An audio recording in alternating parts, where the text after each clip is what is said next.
Hello, everybody, and welcome back to the lower bracket finals of Risen's Draft League. Tonight we have Edge of Diamond versus Never Misclick, and joining me is Stevie. How are you doing tonight? I'm doing great. Thanks for having me here. But yeah, like you said, two very different teams coming into this matchup here tonight. Both tournament lives on the line. Of course, the grand prize being whoever wins this best of five series will be moving on to face Eaters of Dirt. That's little OD in those grand finals. But of course, before you got to get there, you got to make it here. Um, yeah, we could have a very interesting best of five on our hands. Yeah, you were talking about earlier with Edge of Diamond and kind of their Cinderella run through basically the regular season of the Draft League and through the playoffs. You want to touch on that a little bit more? I would love nothing more. But yeah, as you alluded to, we've got basically the two most opposite teams remaining in the playoffs currently. Team you were mentioning before, EOD Edge of Diamond, they have literally never won a game that they did not need to in order to remain in the tournament. They lost their first three matches of the group stage, and only when it was do or die did they actually start winning. And that came in week 4 versus Old and week 5 versus DFW. And then same thing, they won their tiebreakers when they absolutely needed them to into the playoffs. They did actually take a win over MDC in those play-ins, but once again, needed to do that to stay in. Immediately lost to Never Misclick, aka the team they're playing right here tonight in ADD, and then managed to run through 7PL, CDSF, and DTF in order to actually even make it here. Yeah, I mean, and even in that DTF run, it was a reverse sweep, so it was definitely a do or die in those as well, even in that little mini series there. So definitely a kind of, I mean, absolutely a Cinderella run coming through for Edge of Diamond. But on the other side, Never Misclick, how has their season been looking? It's been the exact opposite. This is a team that have come in and terrorized every single match they've been a part of. It hasn't been perfect in terms of like every single thing being a clean sweep, but they have yet to lose a competitive series to anyone not named EOD, other EOD. Of course, our team that has already qualified into those winter finals being the Eaters of Dirt. In fact, their 0-2 loss last week's the only loss these guys have had the entirety of the season. Before that, a perfect 5-0 in Group A for the group stage, absolutely breezing through the first two rounds of the playoffs before, of course, being handed their first competitive loss. And this is a team that's going to be coming in with the confidence of the higher record, the confidence that the last time these two teams face each other, it was a very simple 2-0 sweep. And if you really want to start looking at, what are those sort of grudges that are going to be continuing here tonight, I'd look no further than their jungler. Ubis, last time they played, was pissed. Dude went in with a point to prove going into that series that, that they are still the top team of the tournament going into the playoffs. He came out with a combined 25-2 record. Um, so I'm curious what EOD can do here tonight to kind of stem the dominance of ADD. But I mean, if I had to give the analysis right now, I am fully back in ADD continuing the dominant run here. Yeah, I mean, it's hard to ignore that kind of dominant run. Absolutely. It's definitely going to be an interesting night. I have to say, this is a best of five series if anybody has not been keeping up. So everything before this has been best of threes. So, of course, ADD did beat Edge of Diamond in a 2-0 fashion in a best of three, but in a best of five, these things can change. Uh, Ooh. the drafts can come out and do a little bit of a different thing. Is it looks like we are starting to get into draft. Bands are going to start hopefully coming through very shortly. The timer is now up, and Rengar is the first Yep. pick taken off the table. That's absolutely not shocking to me. In game number one of the last time these two teams played up against each other, it was Ubis's Rengar that went 13-1-5 to solidify game number one. No shock in the world that that's already off the table. One thing I do want to point out here, though, is that it looks like there's either been a name swap or no, more likely this was actually a jungler swap here for Edge of Diamonds. Luis, their low diamond jungler who typically holds down the area between the lanes for is not here tonight. In fact, is being replaced by Watcher, who I'm looking at right now is about that Emerald 4 rank. So, I mean, if there was ever a time where you really want to rely on your bread and butter to get you through a series, it is a match like tonight. But we'll have to see what Watcher is going to be able to bring to the series. Um, Other than that, the draft looking pretty straightforward. Melody Thresh being shown a little bit of respect here on that R3 band, but EOD are going to be able to start us off here in our best of five fearless draft, mind you, drafting series here. Yeah, and I mean, I love Fearless. It really adds a lot of, you know, competitive thinking outside of the box because whatever you've picked before, you can't just run the same comp 3 times and win the series. You have to come up with Ooh. something new every time. And this is a very different iteration coming out with an Amumu to start. I've seen that in support. I've seen that in jungle. That's a very shocking pick. Yeah, if I had to make a guess right now where that's going, is my money's that on that being an Amumu support with the potential of flexing it back to jungler if some sort of bad matchup were to arise. But especially with Thresh being out of the way right now, Melody preferring more of those playmaking champions in the support position. Thresh already knocked off the board. Amumu certainly something that can get that job done. But EOD, if there was ever a series where you kind of need to pull a few tricks out of the bag, a little bit of sneaky to get by your opponent, it is tonight. And as you mentioned with Fearless Draft, you kind of are limited as to, you got to have something ready for each situation. We could potentially get to a situation here, ladies and gentlemen, where there are 5 games worth of champions banned for each team, which means 20 champions for each team would be unplayable before we even begin Game 5 draft. So it certainly may turn into a marathon here tonight. Yeah, and we can see a very stock standard bot lane coming through in the Jinx and the Lulu from ADD. I mean, everybody knows what those two champions do. They're very easy, standard operating procedure for pretty much any duo should know how to play this kind of bot lane. The Yeah. wrench is Ooh. now because it looks like it's an Amumu Draven, which I could see as a kill lane. They're definitely looking to get hard and fast as at an Amumu jungle with a Pike support. Yeah, that was a very bold choice from ADD. Pulling out the Jinx Lulu, yes, it is a lane that can operate, but it leaves room for your opposition. Lulu is very good at controlling those mid-range bot lane fights, being able to outpoke your opponent, especially in those more melee matchups. But blind picking the Jinx, keep in mind, it's a very mobile champion. Lulu helps that quite a bit, but it's not going to cover all your bases. So Draven and Pike are EOD absolutely just slamming their egos on this table, saying, hey, we don't think you can hang with us. And it would be an interesting path for EOD to follow because when you look at the last time these two teams faced, it was an absolute top jungle mid lane palooza for Never Misclick. So maybe they see a very aggressive bottom lane as their ticket to victory here. Yeah, and you can't really get any more aggressive than a Draven Pike. Both of them want to start hard and fast with those kills, but I actually want to take a look at this Rise that was just picked up in the mid lane. It got a significant buff in this most recent patch yesterday, gaining 15% slow, bringing it up to 50% on their W, as well as the cooldown reduced by, I think it was a second or two. And level 1, that could equal 1 or 2 autos, which can really shift the course of a lane. This is hard and fast. We are going to move around the map, and we are going to burn you down constantly. But as for Yeah, bans getting off the table, Lee Sin, Diana, Syndra, and Fiora, all very aggressive. Yeah, the Fiora band's interesting to me because I think that may be signaling what they want to play in the top lane, something that's going to be a little bit more, probably a bit more beefy, a little bit more engaged. They need something that way. Jarvan, good way to start that team fight off.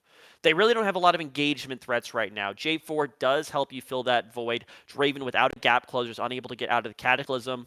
That's definitely a great way to start, but I'm almost expecting something like the Ornn, like maybe Cassante, just something that maybe a bit more towards the Ornn side there, but something that would absolutely be punished by the Fiora. But I gotta say, ADD with Jinx, Lulu, and Rise, sure, their late game looks fucking stellar. However, how do you get there? That's going to be the question that ADD are going to need to have to answer. And I think the answer to that's going to have to be Ubis has an absolute hero's performance on the J4 up against a substitute jungler that could, be a fine gamble to make, but it is a gamble nonetheless. Tryndamere is the answer to all of EOD's woes. That's an This is turning into a very spicy game on draft for the underdogs here. And I mean, what better way to go into a fearless best of 5 than go spicy early? You can always drop back a bit into a more stock standard comp after, but game 1 sets you off one way or the other. And I think taking out all the spiciness right now, hard and fast into ADD, who is rolling with the momentum in this series. This is going to be, I mean, Tryndamere, very spicy, and then the Silas, that Hmm. might be a Rise top. It could be. In fact, that actually is probably looking to be the allocation. Of course, ladies and gentlemen, not only will we update you guys, but you can stay tuned below as our fantastic and absolutely gorgeous production team. I don't think they hear that enough. Our production team are absolutely fantastic, both on the inside and on the outside. But they're going to go ahead and swap around our picks down here so you guys can keep up to date with exactly who's going where. Yeah, it's interesting. It's not the R5 I would have expected. I felt like they needed that kind of super team fight threat, and I struggle to see exactly where that Silas ultimate's going to be used. I do see the Amumu ultimate, and I do see the Victor ultimate. It's not, Malphite ultimate. I'll take that team fight win right there, but it's something. But I mean, overall, you go ahead. a Pike ultimate would be interesting, Could be. just as a straight up execute, but because you can chain that. But yeah, that Silas is definitely one of these more confusing, I mean, definitely lackluster feel to the ending of this draft from ADD. it could work. It definitely could work. It's not what I would have initially thought, give me $50. What do I think it's going to be?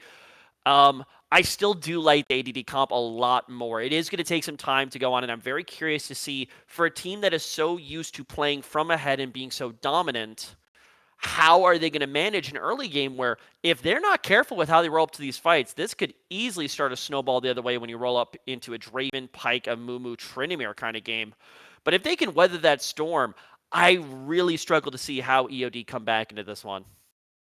Yeah, I mean, you said it best. We're looking for a lot of cross map plays coming out from ADD. They really don't want to fight early at all. It's all about, who's at Grubs? Are we going to take Grubs? Are they taking Dragon? Where's this jungler? Jungle tracking is going to be massive because this Amumu can absolutely turn some of these early fights whenever the Yeah. Silas or the Rise or even the Jinx, because Jinx is really the main damage through this mid game scenarios that we're looking at. If this Jinx gets caught out at all and deleted off the map, there is no real way for them to put out consistent DPS. Yeah, Rise is considered like a machine gun mage, but not to the levels that Jinx can put out damage, especially if she can get resets. Yeah, and that's really what they're recognizing early on in this draft. I mean, Jinx, if Jinx does not pick cleanse, take away that person's keyboard, they do not deserve to be playing the game. But additionally, with that, I mean, you're gonna have a Lulu who's probably gonna get a Mikhail's this game. It should be fairly straightforward to keep that Jinx going. Where I think what you hit on, I'm very excited to see what EOD do right around that level 6 mark, because I think it's when the Amumu ult comes online, when the Victor ult comes online, when you're really looking to pump out with those early game playmakers. That is where they're going to have to build a very comfortable lead, because it's not just going to be, can they take the lead over ADD going into the mid game? Can they end the game going into the late game? Because if ADD see the 35th minute, ADD are seeing EOD's next explode. It's as simple as that. Yeah, and it is all about, like you said, I think that EOD definitely have to end the game between the 25 and 30-minute mark.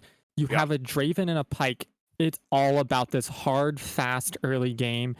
How fast can we need to stack dragons, we need to stack kills, and it looks like we're taking the keyboard away from Bane. Why? Cleanse is right there. You could, Lulu could take the heal for you. Okay, all right. So now I'm already upset. But support to support homie here. If Let It Snow does not now first item Mikhail's, I will be incredibly disappointed. But that is the minor issue here. Also, important to note, Ice, you were 100% on the money. That is a rise into the top lane. But even as I may have, some minor issues with some of these allocations here for ADD, I like their game plan here, and I'm definitely backing them for the game 1 win. Yeah, I mean, I think coming out from Bane, that is very much an ego pick to take the heals. Like, I will out click you. It's the never misclick. They're never misclick. He's not planning on misclicking and getting caught out. That's kind of the thought process. But as a support, I second that of please buy Mikhail's first. That is the Yeah. only. Sometimes you need to save your AD carry from themselves, and I've got a bad feeling that that might be what this is. I mean, it's curious though because you can very much tell that the EOD game plan is going to be very focused on this bot side because they last time they played this team in ADD, it was just an absolute just rampage of carnage in the top side.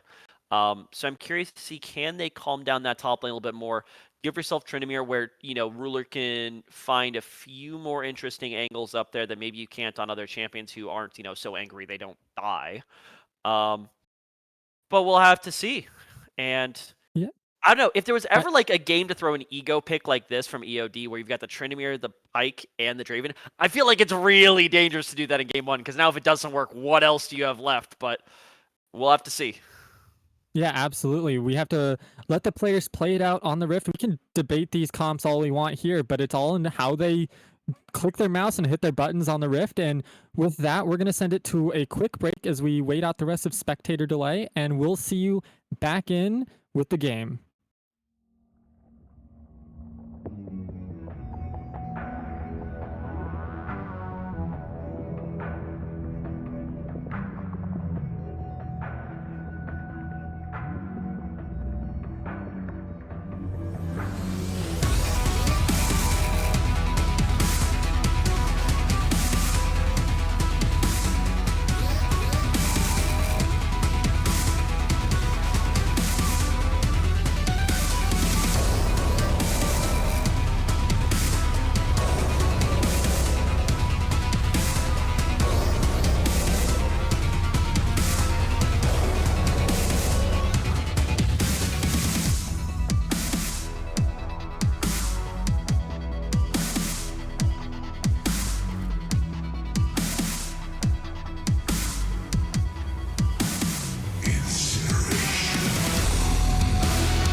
welcome back everybody to the lower bracket finals between Edge of Diamond and Never Misclick, or ADD. It looks like we're gonna have a slightly spicy start here, Stevie, with a 5-man stack in the upper lower river entrance. Maybe defending against something, or nope, they're going for a small invade. As Bane is, on the Jinx, is dropping a ward and getting out, saying, nope, I don't want any part of that. And we are going back to a nice, easy breezy, non-spicy start. Yeah, unfortunate that nothing too crazy happens here. Interesting plan from EOD. I think they're going to be kind of our team of chaos tonight. So many of their champions are looking for those small-sided fights. I mean, you've got the Pike, you got the Draven, you got a Tryndamere. They just want to, they see people and they just want to punch them. So taking the flash off of Jinx there early game would have been absolutely insane. Thankfully for the, I won't even mention it too often, but cleanseless Bane is going to be able to go to lane with that flash, and that's going to mean the bot lane for ADD are going to have a much happier time farming out this game. Good vision coverage early on here. So it was that invade from the blue side of EOD that grabs vision on the blue, but counter vision for ADD does mean that Abyss should have the resources he needs to have a solid early game here. And absolutely, Bane needs to have this really just solid, stable early game, like you said, to make sure that they aren't giving over to anything to this Amumu, to this Draven, because if you start to let them scale through, they will take over this mid game and get to that 25-minute ending that they are looking for. Because if you this Jinx, Bane, get to that 35-minute and you win. It's easy for you then. You just can't misclick. Exactly. And how you can, and one thing I want our viewers to be aware of is that when we're talking about this having a great early game, I'm not talking about him getting, you know, 3 kills up on Watcher within the first 15 minutes. Abyss is engaged bot lane. And it looks like Bane has to flash out, healing, barely getting through. First blood going over the Pike with the Ignite. Yellow Swag is taking a few. Lulu does manage to pick up the kill with the help of the turret. Melody now getting auto-attacked by Just Let It Snow. Going to be able to get out, but that's exactly what we did not want to see coming through from the side of Bane. Stable early game is what we were looking for, and Melody said absolutely not, as in the mid lane, trade of flashes as Timeless has to get underneath his turret before Silas gets a kill. And then in the jungle, it's just action-packed across the map. A flag and drag trying to get this blue buff as Pekka is now roaming over to help his jungler. Watcher's in a little bit of trouble here. Get out before Tryndamere can get there, else you're going to have a bit of trouble. But Pekka picking up the kill. Flash from Dorado, making sure they can then make that a trade. But auto attacks versus Ryze don't look too good for Ryze, as he may struggle to get out of here. Tryndamere is stacking up his Fury quite nicely, going to get those crits off, and Pekka just is going to get auto attacked to get the buff. Transfer complete onto Tryndamere. All right, let's take a breath here. What have we learned here? Absolutely nothing. We've not learned a single thing. What we have learned is that Tryndamere is looking a little juiced right now. So let's take a second to try to absorb what we just witnessed. Early bot lane play, I mean, good kill from Melody, and of course, taking that flash away from Bane is huge early on because you take away the defensive options from the mobile AD carry, but that's a kill that went over to Pike, and then a death on the Draven means that we have no sort of stacks, no Draven passive stacks being procced there, which means that the lead is still going to be pretty manageable gold-wise. It's only actually an 80 gold lead in the advantage for our good friend YOLO Swag FTW Honor. And then mid lane fight spills over into the jungle. Abyss over aggressing, and this is what I was saying. I didn't want to see Abyss going toe to toe with Watcher early on because the lanes are just better for blue side. Every single one of these lanes for blue side should have the advantage, with maybe the exception of top lane. So it looks like we do have a gank coming through. Abyss now just getting onto Timeless, making sure that, hey, every lane is going to have something happening. Abyss now auto-attacking onto Watcher. Watcher getting a good bandage toss onto the Silas, but again, that is just another kill going over to the side. I love that gank coming through, exactly what needed to happen. Yeah, I think maybe a little bit too greedy after that first early 3-for-2 trade in favor for EOD, and just like that, Jarvan plus Silas is a very tricky lane for any sort of control mage to lane into here. So Timeless now with no flash, not going to have a great time in that matchup from here on. But no, those are the kind of plays I wanted to see Abyss do. Forget going toe-to-toe with the jungler. Start affecting the lanes and make sure for every play Watcher wants to make, you are punishing him for it. And so far, he's got a step before that. He is pushing to take care of opposition jungler, but Abyss's luck in the jungle is going to run out slightly as he will be spotted on that top pixel ward. Yeah, and you can really see the changes to the grubs actually playing a big effect here as Amumu gets to start onto the dragon early, the bot lane pressure allowing them to do so, where grubs haven't spawned yet. They're spawning at 6 minutes now to more coincide with the level 6s of the solo laners. That's a big change, as it might be a little bit easier in the future to get both of them.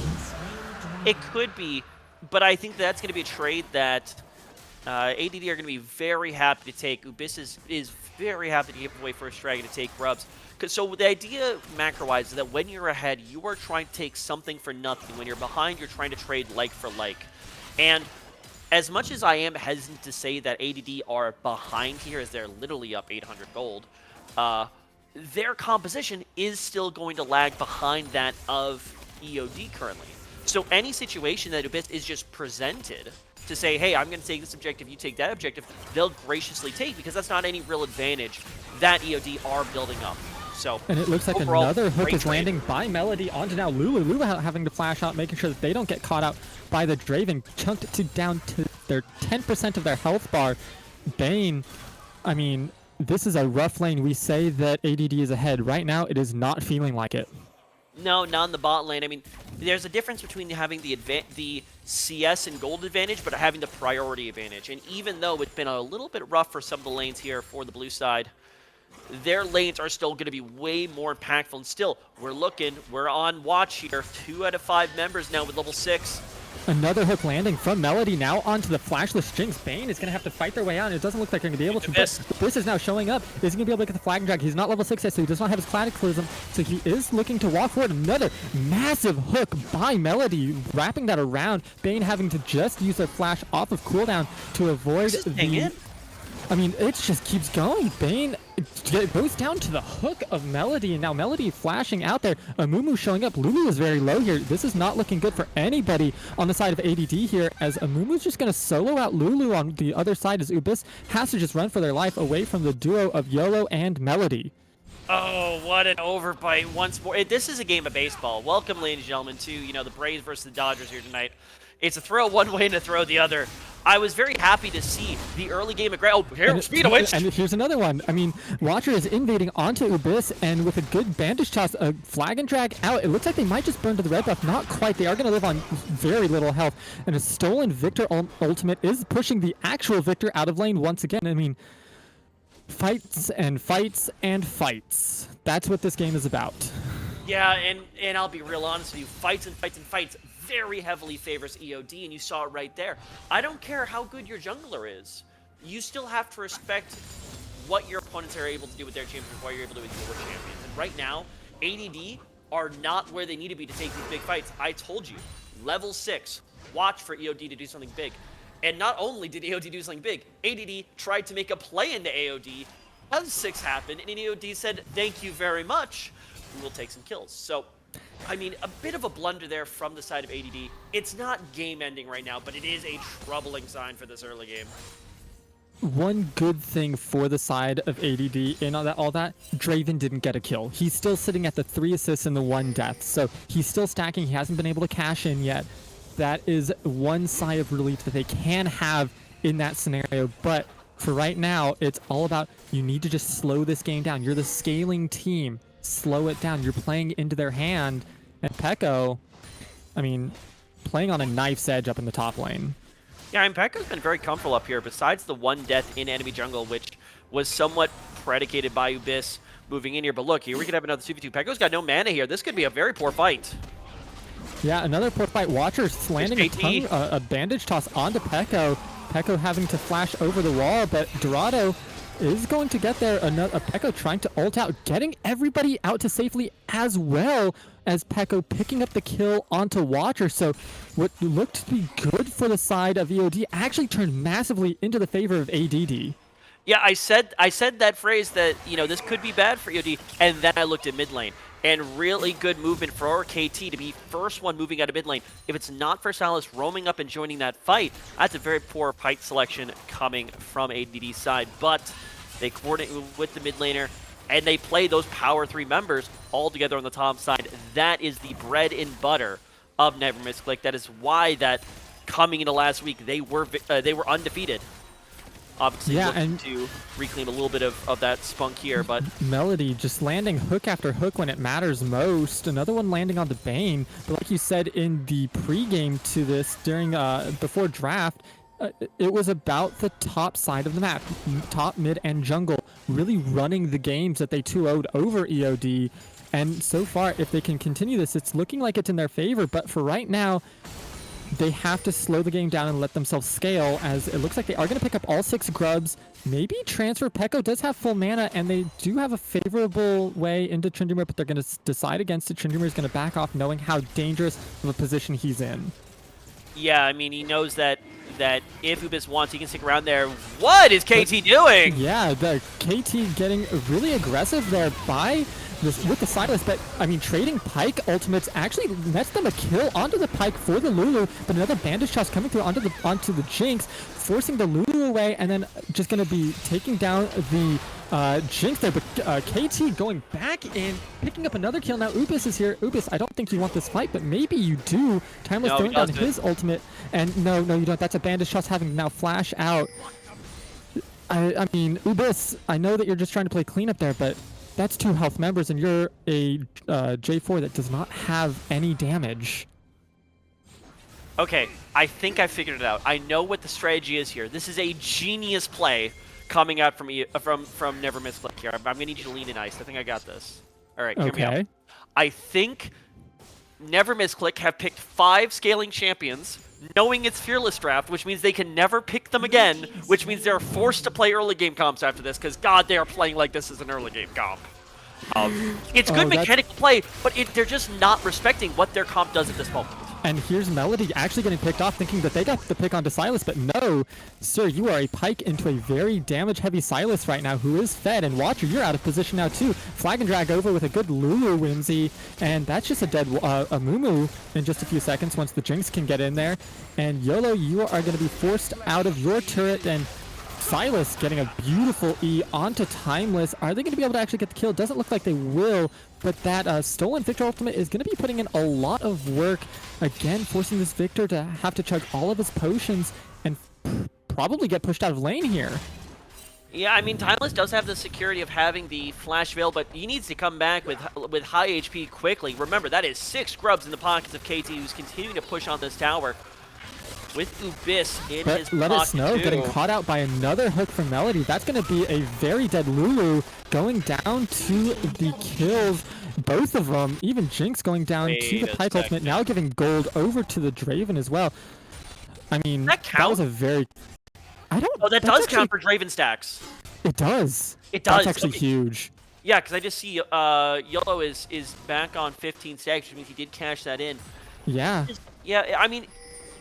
This is a very scrappy game this far, not super disciplined either way. But so far, you know, we talked about it. If this game is chaos in the early game, it's going to favor EOD, and I think it's favoring them. The only thing I have right now is that it's random chaos that's leading to this lead, so they're not structuring it. They're not making these huge sweeping plays to really start knocking ADD out of the game, because that's the next step. Step 1 is done. Congratulations, you have 2.2k in the 14th minute of this video game. Congratulations. Now, you need to go from throwing the quick jabs. You need a knockout punch here soon. And, I mean, 15 minutes is probably a little early, but my eyes are immediately going to that Baron fight. Maybe they just go for a Herald fight. Already getting a Herald fight instead, with Sylas coming in, wrapping around onto Watcher, but Watcher getting out a good Mumu ultimate there, making sure to stun everybody up, but still going down. Doesn't have quite the damage yet to fight into KT and into Ubis, but Tryndamere just doesn't die. It's kind of unfair, but trade of flashes from the Sylas and the Tryndamere, making sure the Tryndamere stays live. Timeless now walking in, Draven ult, and a flash coming out from the Victor means that they get to secure the Herald. That was a fast fight. So I've got a lot of questions. The first one being, did Dorado still rise? He still had the ultimate. when he flashed away from the Celis. But either way, what do I know? It's a big pickup, though, for the blue side. For Edge of Diamond, looking to go up against the Eaters of Dirt if they do win this best of 5. Winner, of course, we're moving on to the grand finals. Up against Eaters of Dirt.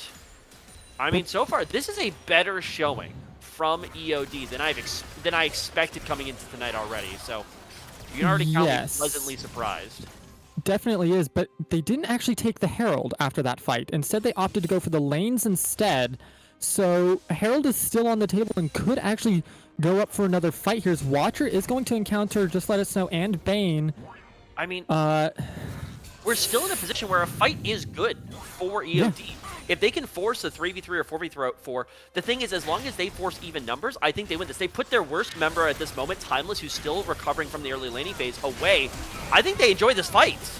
Yeah, but I mean, again, YOLO Swag is actually taking turret aggro, does manage to get it, but does go down to the Lulu, and that's now 2 kills in favor of ADD, with Jinx picking up one, Lulu picking up the other, and Watcher's getting autoed down by the Jarvan, with Cataclysm now coming out. Watcher's in an awkward position. Ubis is tanking turret, and Super Mega Death Rocket does miss Watcher, so no third kill there, but Jinx is slightly excited. I think it's worn off by now. Insane here. I mean, keep in mind, even without that. Yeah, but keep in mind, has Lulu and 6 Heralds. Jinx is going to obliterate any structure in front of her, so easily that mid tower. I really feel like I should stop making these declarative statements because I was like, oh, this looks like a great fight for them. And then YOLO proceeds to give his health force away to the tower. Not ideal, I'd say. No, he took 3 tower shots there, and you have to question that. If you're going to execute a dive like that, you have a Tankamumu. Utilize him. He has more health than you. As an ADC, you do not start the fight under turret. As it looks like Pekka is going to get caught out here. A good bandage toss, and Q from the Pike just absolutely deletes him off the map. There is no Amumu ultimate for this fight, as now Ubis is looking to get in there. Bane throwing out some W's, gets the traps out. Are they going to be able to actually get in there? No Pike ultimate, no Amumu ultimate here.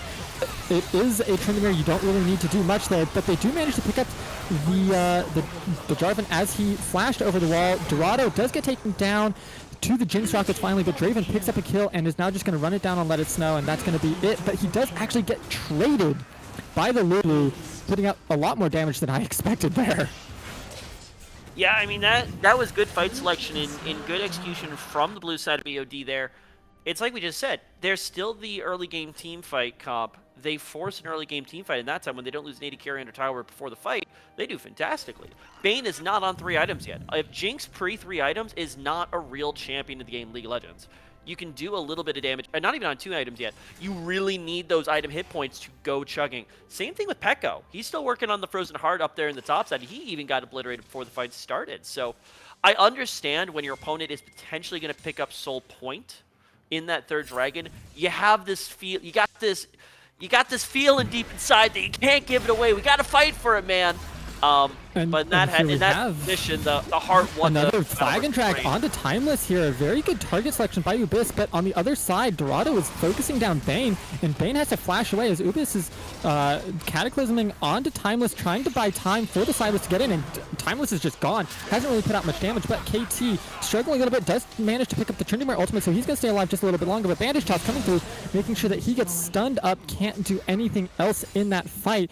And that's another Herald fight with no Herald going down just yet, as that Draven ult almost taking out Lulu and Jinx. But now, that is without a Ryze. And Ryze is just soloing down the bot side of the map here.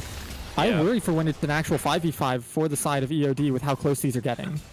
I'm not that afraid. I mean, I think it is straight up 5v5 until, you know, maybe like another item breakpoint. I'm thinking maybe the 25th, 26th, 27 minute. I'm feeling pretty confident for EOD. At least they're going to have the better odds going into it. If there's one thing ADD I think have shown is they have had a slight advantage when it comes to mechanical execution of these fights. Hello, YOLO Swag. YOLO Swag is now trying to 1v1 Pekko on the Rise.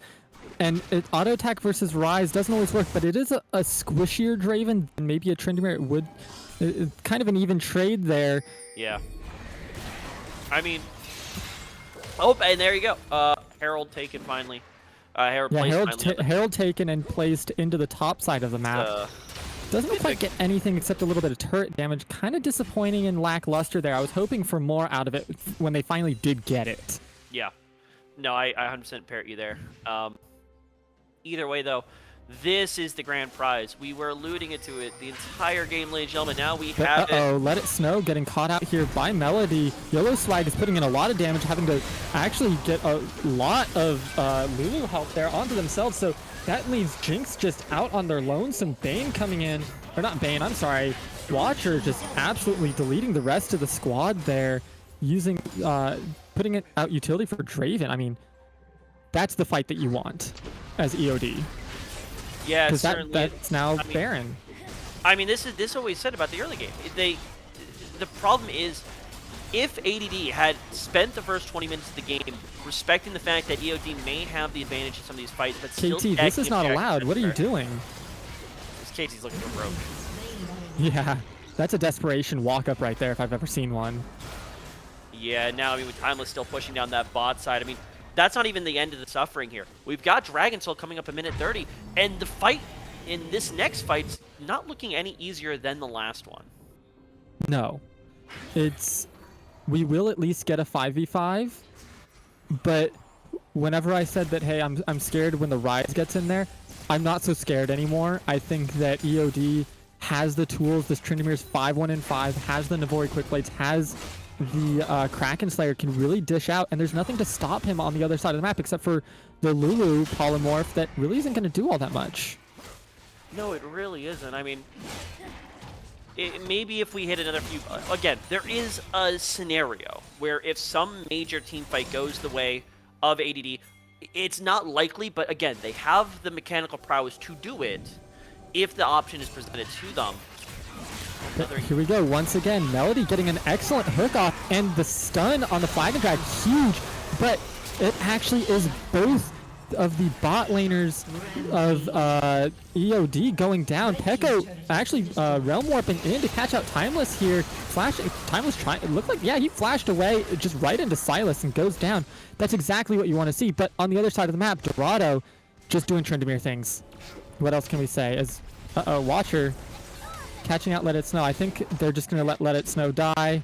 Yeah. And that's just going to be that. Yeah, and these are going to be some tricky death timers to play around here for the red side of ADD. I mean, 22 seconds on KT, 30 on Let It Snow. Dorado, if he can get a kill. Flash coming in from Dorado, really wanting to make sure they pick up the Jinx here. And casting the Undying Rage, he does finally go down as it... but, I mean, you're happy. If you're Dorado, you got the Jinx off the map once again for another 30 seconds. Look at Watcher just gets to get Dragon. Yeah, I'm about to say, Watcher's on Dragon currently. I don't think he's going to get it in time. Ubis could potentially threaten a steal, but here's the TP. Ubis is absolutely no man's land. Yeah, Ubis, I understand you're trying to stop the soul, but it's only a cloud soul. It's not an actual soul. You don't have to worry.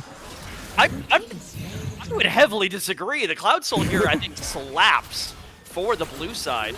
It's the one time that it's actually a decent soul for a team. Most of the time, it's just turbo garbage. I am glad you mentioned that, because actually I believe if you look at these stats over the last season of which Cloud Soul has the greatest increase of a team's win probability, it is in fact Wind Soul, my friend. Yeah, I still don't. Just because the stats say something. You throw down with the supernova stats, man, you're gonna get hit. I'm going to stand and die on my hill of not liking Cloud Soul. Either way. I've been a Cloud Soul hater for the entire time it's been around. But another good Flag and Drag onto Timeless. These Flag and Drags have caught out key members. It's just you need the follow-up, which they finally have gotten. Watcher getting an ultimate out there, trying to make sure he gets away. Oh, man. I mean, exactly what you needed to do as a defense for ADD. But can you close out the game from here? We're hitting that 25-minute mark where the game is up in the air coming up soon, where it can be either side. Jinx is almost nearing that 3-item mark. And with Amumu, it looks like a Realm Warp is coming in. They're looking to catch somebody out here.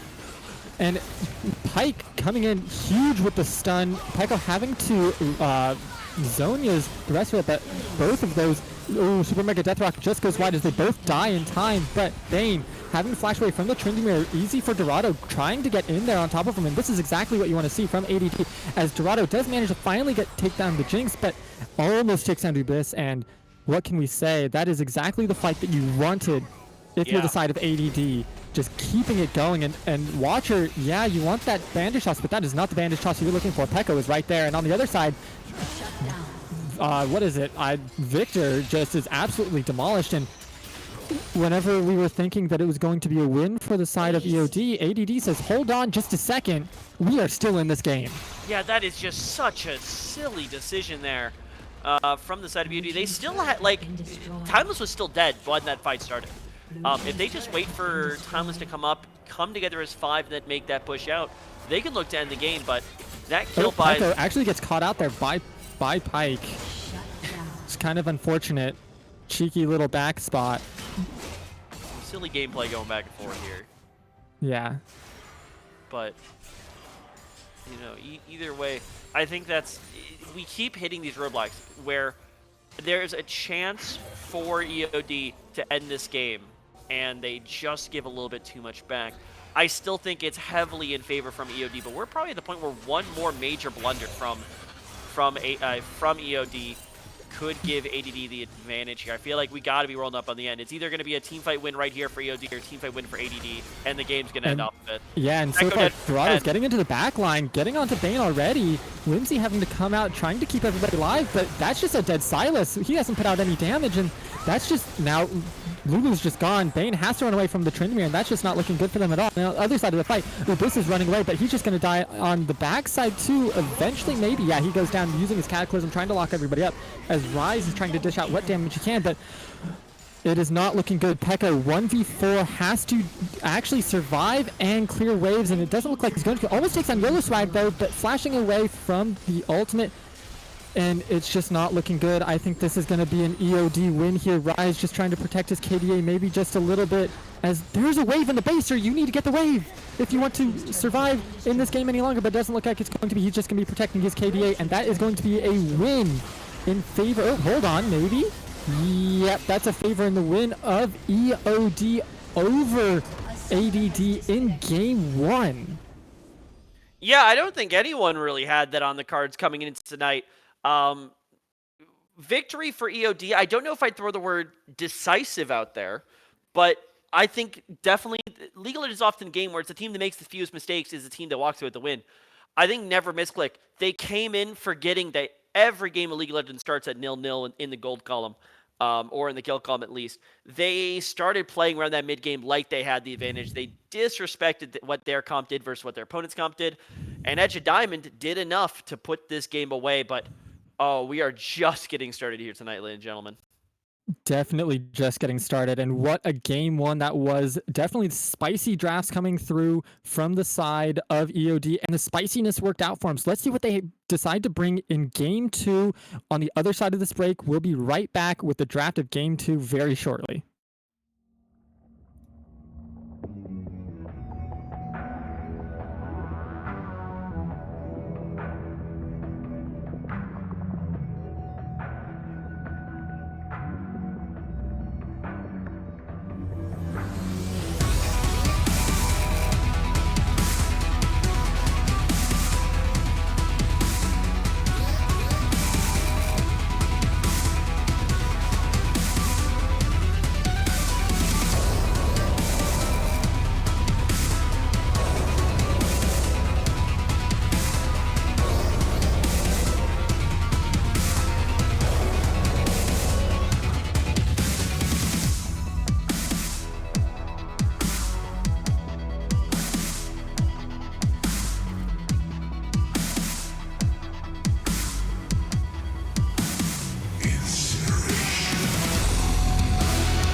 welcome back everybody to game 2 between Edge of Diamonds and Never Misclick. Edge of Diamonds taking we can't call it decisive game 1, but they took game 1 in Yeah, a very interesting fashion. Definitely drafting more early game comp into a later game comp that ADD Never Misclick decided to play like an early game comp. So definitely looking at different drafts. Of course, this is Fearless. Keep that in mind. And the teams have decided to stay on the same sides of the rift as game 1. So what are we taking into from game 1 into game 2? I mean, what we're taking is that ADD need to pick a comp that suits them. This is the team that likes to scrap in the early game, and that's perfectly fine, but you do need to draft like it. Jinx Lulu Rise as a 1-2-3 is absolutely illegal for how much they want to play the early game. My hope is, well, obviously they can't pick the same thing because that's what Fearless is. Ooh, we are seeing a shakeup. So Lulu, after being played by ADD, they do not want EOD to pick it, so they've thrown it on their ban list. Thresh, those available. I gotta be imagining that Melody's gonna wanna shot at Thresh. Yeah, I mean, Thresh is the hook champion, and if anything is to be said from game 1, they were landing hooks left, right, and center, and exactly like you were saying, that's a Yep. B1 Thresh right off the bat. I mean, It's one of those landing picks hooks on where, Pike is... yeah, it's one of those picks where you do not give that over knowing that that is Melody's preference, without having a plan for it. I'm curious what they have here. Maybe it's they want to go really meta here. Maybe it's like the Morgana or something, but uh, or I guess less meta, Morgana. more stereotypical. Sivir, okay, checks out. I like Sivir here. I don't think it's bad. You have the spell shield to get through it. I wouldn't mind a more engaged style of support here. Something because Yeah. they seem to be lacking a little bit. Yeah, they had the Jarvan, but it didn't feel like it was cohesive for them coming out, and the Enchanter support just wasn't really working for them. And it's looking like a Maokai getting hovered here for the side of ADD, and they do decide to take that. Yeah, I mean, given what we saw them draft last game, they did go ADC support 1-2. So my first instinct is to say that that might just be a Sivir Maokai lane. Jinx being picked up here. I think that's a very fine lane to be playing into something like the Sivir, Sejuani as well. There's your engage. I like the comp so far from EOD. ADD, I need to see some firepower. Do not pick another mega scaling champion against Sivir. You've got your late game insurance policy. There you go. That I can live with. Yeah, I mean, it's an ego jungler for sure, but with how they played the last series against EOD, you can have a little bit of ego. And I don't think the Jarvan mechanics were terrible. I think they were hitting the right flag and drag targets. They got it onto Timeless a lot. They got onto Draven a lot. So Yeah. that's good. I don't think Are they going to get Lee Syndrome? I don't think so. I mean, I wouldn't call it ego. I just call it confidence. I mean, Abyss knows that they are a very solid jungler. I don't think mechanics was a concern last game. It was not. No. It was 100%. They picked one thing and they played another. They picked late game. They played like they were, 5 early game champions. Lee Sin, I think it does help them facilitate a little bit more of that early game aggression, especially in something like the Sejuani. I think it works well. Yeah. Second round ban still hovering just about the same here. I want to see something, I don't want to see Rising in the top lane. I need Pekko to contribute to this early game. Yeah, I liked the Rise pick into the Tryndamere. It offered some lane pressure, but there was not enough damage in that early mid game to really facilitate the team getting through that mid game in the way that they needed to in order Yeah. to get to their late game scaling. And it's a Twisted Fate getting picked up. That can go Okay. mid or top. I don't mind it. I think that's a decent pick. Oh, yeah, I think the Twisted Fate, especially at this level of play, the ability just to appear anywhere else in the map, it can absolutely shatter teams at this level. Twisted Fate and Nocturne are kind of my two favorite picks, or Nocturne, Twisted Fate, and Galio are probably my top three, just because those near global ultimates can really catch a team out, can really help you land a knockout play. And you saw one of the biggest advantages ADD had was their mid laner was just roaming first. It was good map movement coming out of KT that really won them a majority of those early game fights where they otherwise wouldn't have won. Yeah, and I like the answer from the side of EOD. It feels like a stock standard team fight front to back comp. You have a Jax and a Sejuani, a Lissandra, Jinx, and Thresh. I don't think you can get pretty much any more stock standard than that while still having good lanes to play through. And then on the other side, it's a little bit less standard. You have a Gragas, a Lee Sin, Twisted Fate, Sivir, and Maokai. I'm I fine with mean, this. I'm I'm not complaining about it. It's not as easy to execute as the side of EOD, but it's not a hard to execute comp in terms of what they're looking for by any means. No, I mean, I think this is exactly what's up there. This is a comp that's way more up their alley. I mean, you still have the late game insurance policy of the Sivir. I like the Maokai contributing a lot more to the team than the Lulu. And then it's the power three in the top lane. Lee Sin, Twisted Fate, Gragas. Lee Sin, Gragas can do quite a bit early on. Level 6, they are monsters. And then Twisted Fate really does emphasize KT's ability to be first to fights. I think this is a comp that ADD can fully play through. I am not afraid in the same way I was in the last game. And this is going to force EOD, you know, EOD did a good job showing up to fights early, but now they no longer just have the default advantage pre-25. This is going to be a competitive match. Um, I'd still put this heavily in ADD column, though I did say that last game. So With the we'll caveat that see. they would play it as a late game comp and they decided to Right. play it as an early game comp. So they Correct. have more early game presence, at least in this game, if they want to play like they did in game one. Yeah. I mean, thankfully, I think we're pretty confident now is the players are heading into the in-game draft. We're pretty confident about where everyone's going. Twisted Fate mid, Gragas top lane, especially because Gragas is that normal pick into the Jax, able to deny away and knock Jax back whenever he's trying to jump on top of you to stun. I like that matchup. Pekko, I think, was just the thing that was missing for me last game. I think you mentioned you liked that Rise pick into the Trinity. I hated it. Not because the pick itself, I think the pick itself is fine, but just what Pekko typically contributes to the team. Sure, Pekko can still be winning that laning phase, but he is just never going to be the team fight contributor. I think that's what you mentioned, that he needs to be in that game. And Yeah. when your jungler is on more of the utility engager, um, yeah, you just need something. So I like it. I think I've got ADD for this game number 2 here. Yeah, I think ADD has a much easier to execute on comp. They don't have to wait as late in the game.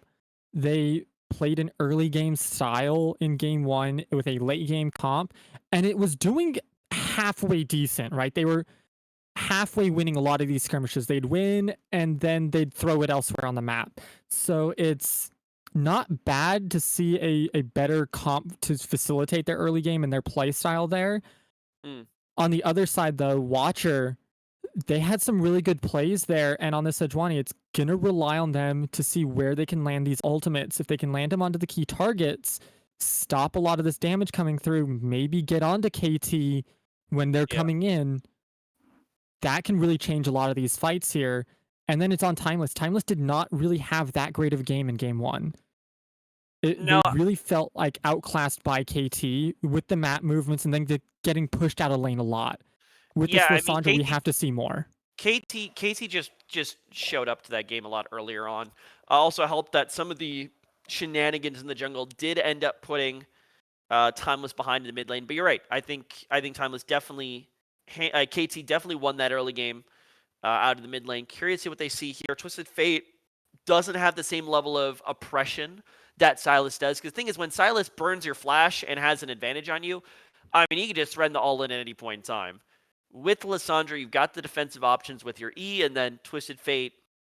You know, as long as you're aware that he has a yellow card, you're usually going to be pretty fine here. So it's going to be a lot less of trying to win the game through mid lane here for ADD, and a lot more trying to win the game by moving away from mid lane with that Twisted Fate pick. That being said, I do like what options the Sejuani plus Lissandra plus the Thresh really do open up here for EOD. They've got a lot of pick. I don't know if I'm in love with their team fighting before Jinx hits, late levels, because Jinx is really the only team fighter I see here. Jax could start to run the back line, but with Lee Sin and Gragas, I wouldn't put money on it. Lissandra's never really going to do a lot of damage unless she finds something crazy early game. So Jinx is a majority of your team fight here for EOD. Pre 3 items, that could be risky. So I'm looking for them more to be on the prowl, on the hunt for people in the jungle. They found the picks in the last game. I want to see them look for that and get a little bit into that guerrilla style. Well, It looks like we're going to get started into spectator delay here in just a few seconds. So we're going to send it to a quick break. And when we come back, we're going to be in game for game 2 between Edge of Diamonds and Never Misclick.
Welcome back, everybody, to Game 2 between Edge of Diamonds and Never Misclick.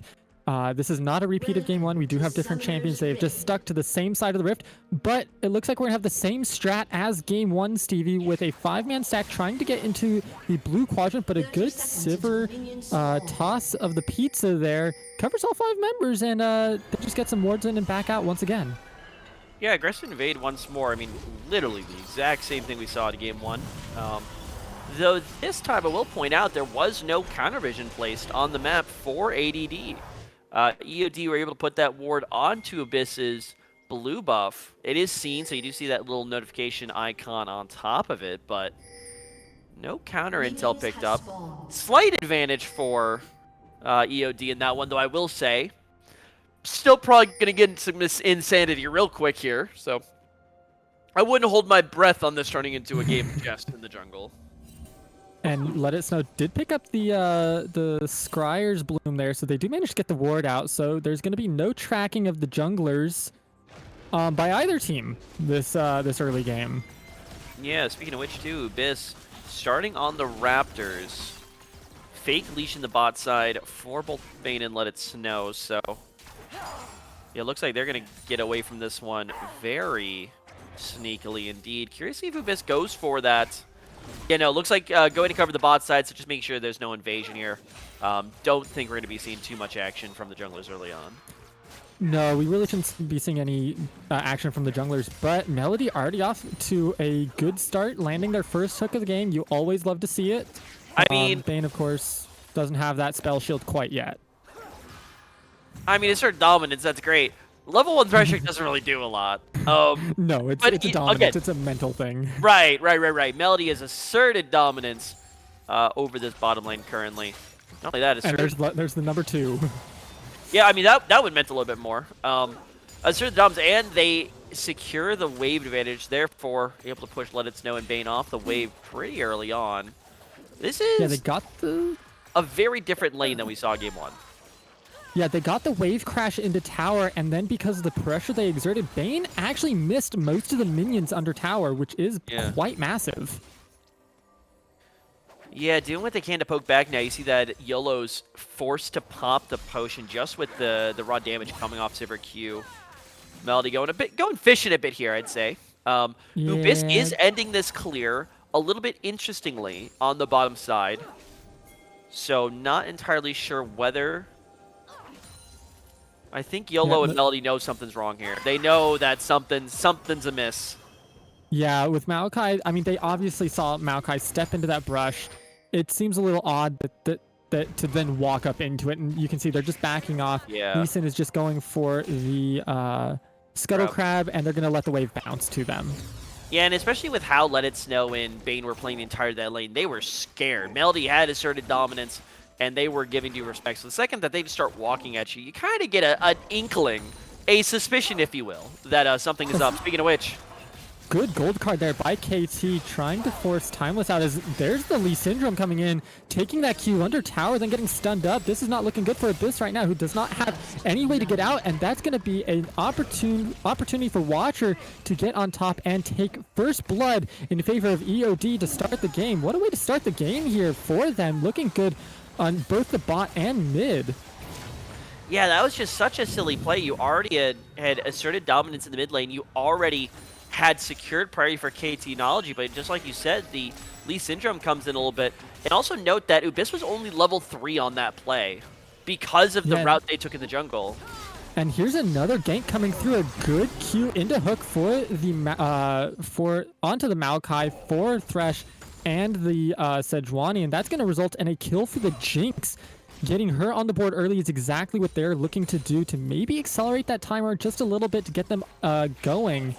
Melody really looking to assert dominance in this lane, and good spell shield making sure that Bane doesn't actually get dragged back. But Dorado now is under pressure from Ubis and Pekko, just going to walk themselves away after that body slam. Ubis really is neglecting the CS in this game. Oh my gosh, Ubis is still level 3. Has yet to take anything. There's nothing to steal on this top side. The nearest camp is Wolves. And that is a little too deep. I'm pretty sure Watcher may hit level 5 before Ubis hits 4 here. So yeah, Watcher is like 90% to level 5. Nope, Ubis, oh no, Ubis yeah. is gonna hit 4. He's at 99%. But yeah, it's so close for this, and he's still gonna be basically a level advantage for Watcher. And as a Sejuani, you really like that feeling because Lee Sin needs. It doesn't have to be ahead because there's always like those beautiful insect kicks that you can pull off even from behind. But whenever you are behind on Lee Sin, the pressure starts to mount and you really start to feel it. Yeah, you know, I'm just gonna start getting really critical of Ubis right here. I mean, Ubis has had, don't get me wrong, has some absolutely phenomenal performances so far in this tournament, but today is leaving a little something to be desired. Is spending so much time fishing for these early plays that, you know, gold-wise is going to start falling behind. And keep in mind, Lee Sin is a champion where you need to make the most of your early game. So being a level down like this is quite detrimental. Timeless also with a solid advantage in the mid lane, may be enough to gift the Herald over here to the top side, but split play good potentially. cask by Peko, trying to keep Dorado here as long as possible, making sure that Ubis can get in, and it looks like it's going to be a kill for Ubis. Great gank. We were talking about him needing to make a statement in this early game, and he finally made his statement after that for early first blood. Yeah, a little bit of a mixed opinion of exactly what they should be doing on that Herald. Of course, we had Watcher taking the Herald. Timeless was pushed up mid lane, and Dorado had a pretty solid lead at the top side, but it really goes to show that, you know, your advantages only really matter to how you actually use them. They had the priority for Herald, but they don't really decide whether to focus Herald or focus the lane, so very good pickup there from the red side of ADD, but now here's Timeless. Timeless roaming down, throwing out the ult onto the Maokai. Maokai having to actually W and flash out, making sure they can survive just a little bit longer, but there is just too much damage coming through from the side of EOD, and that's going to be a dead Maokai, a cut down tree, and an Infernal Dragon going over to the side of Edge of Diamonds. EOD are looking really good this game. It's the do or die buff. As another hook lands from Melody, and that's going to actually end up as their death.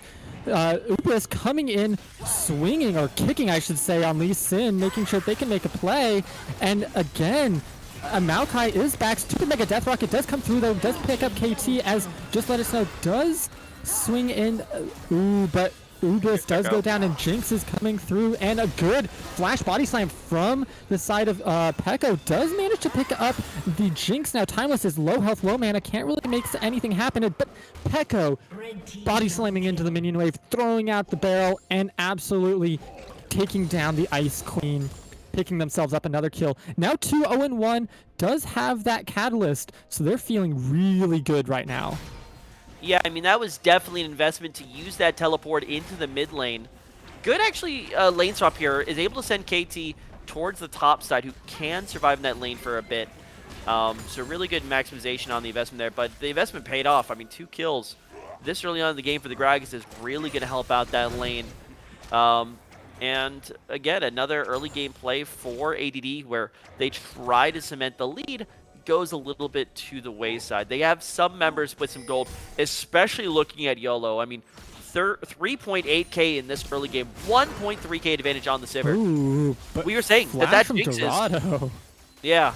I mean, we were saying that Jinx is really the only team fighting threat that they have here as far as pure damage goes. And 1.3k is a fantastic thing to have onto your main team fighter. Yeah, that's exactly...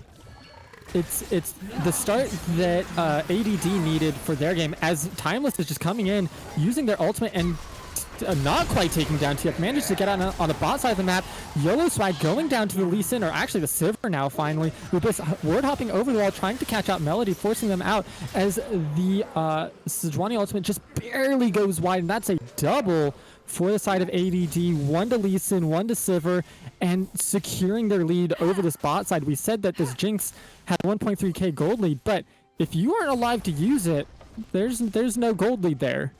Right. And I think this is really showing. At the end of the last game, such a big advantage Ubis going in. And here's Ubis going in onto Timeless, using the ward hop to close that distance before using the Q, as the Maokai ultimate catches out the rest, and that's just Ubis taking on Timeless.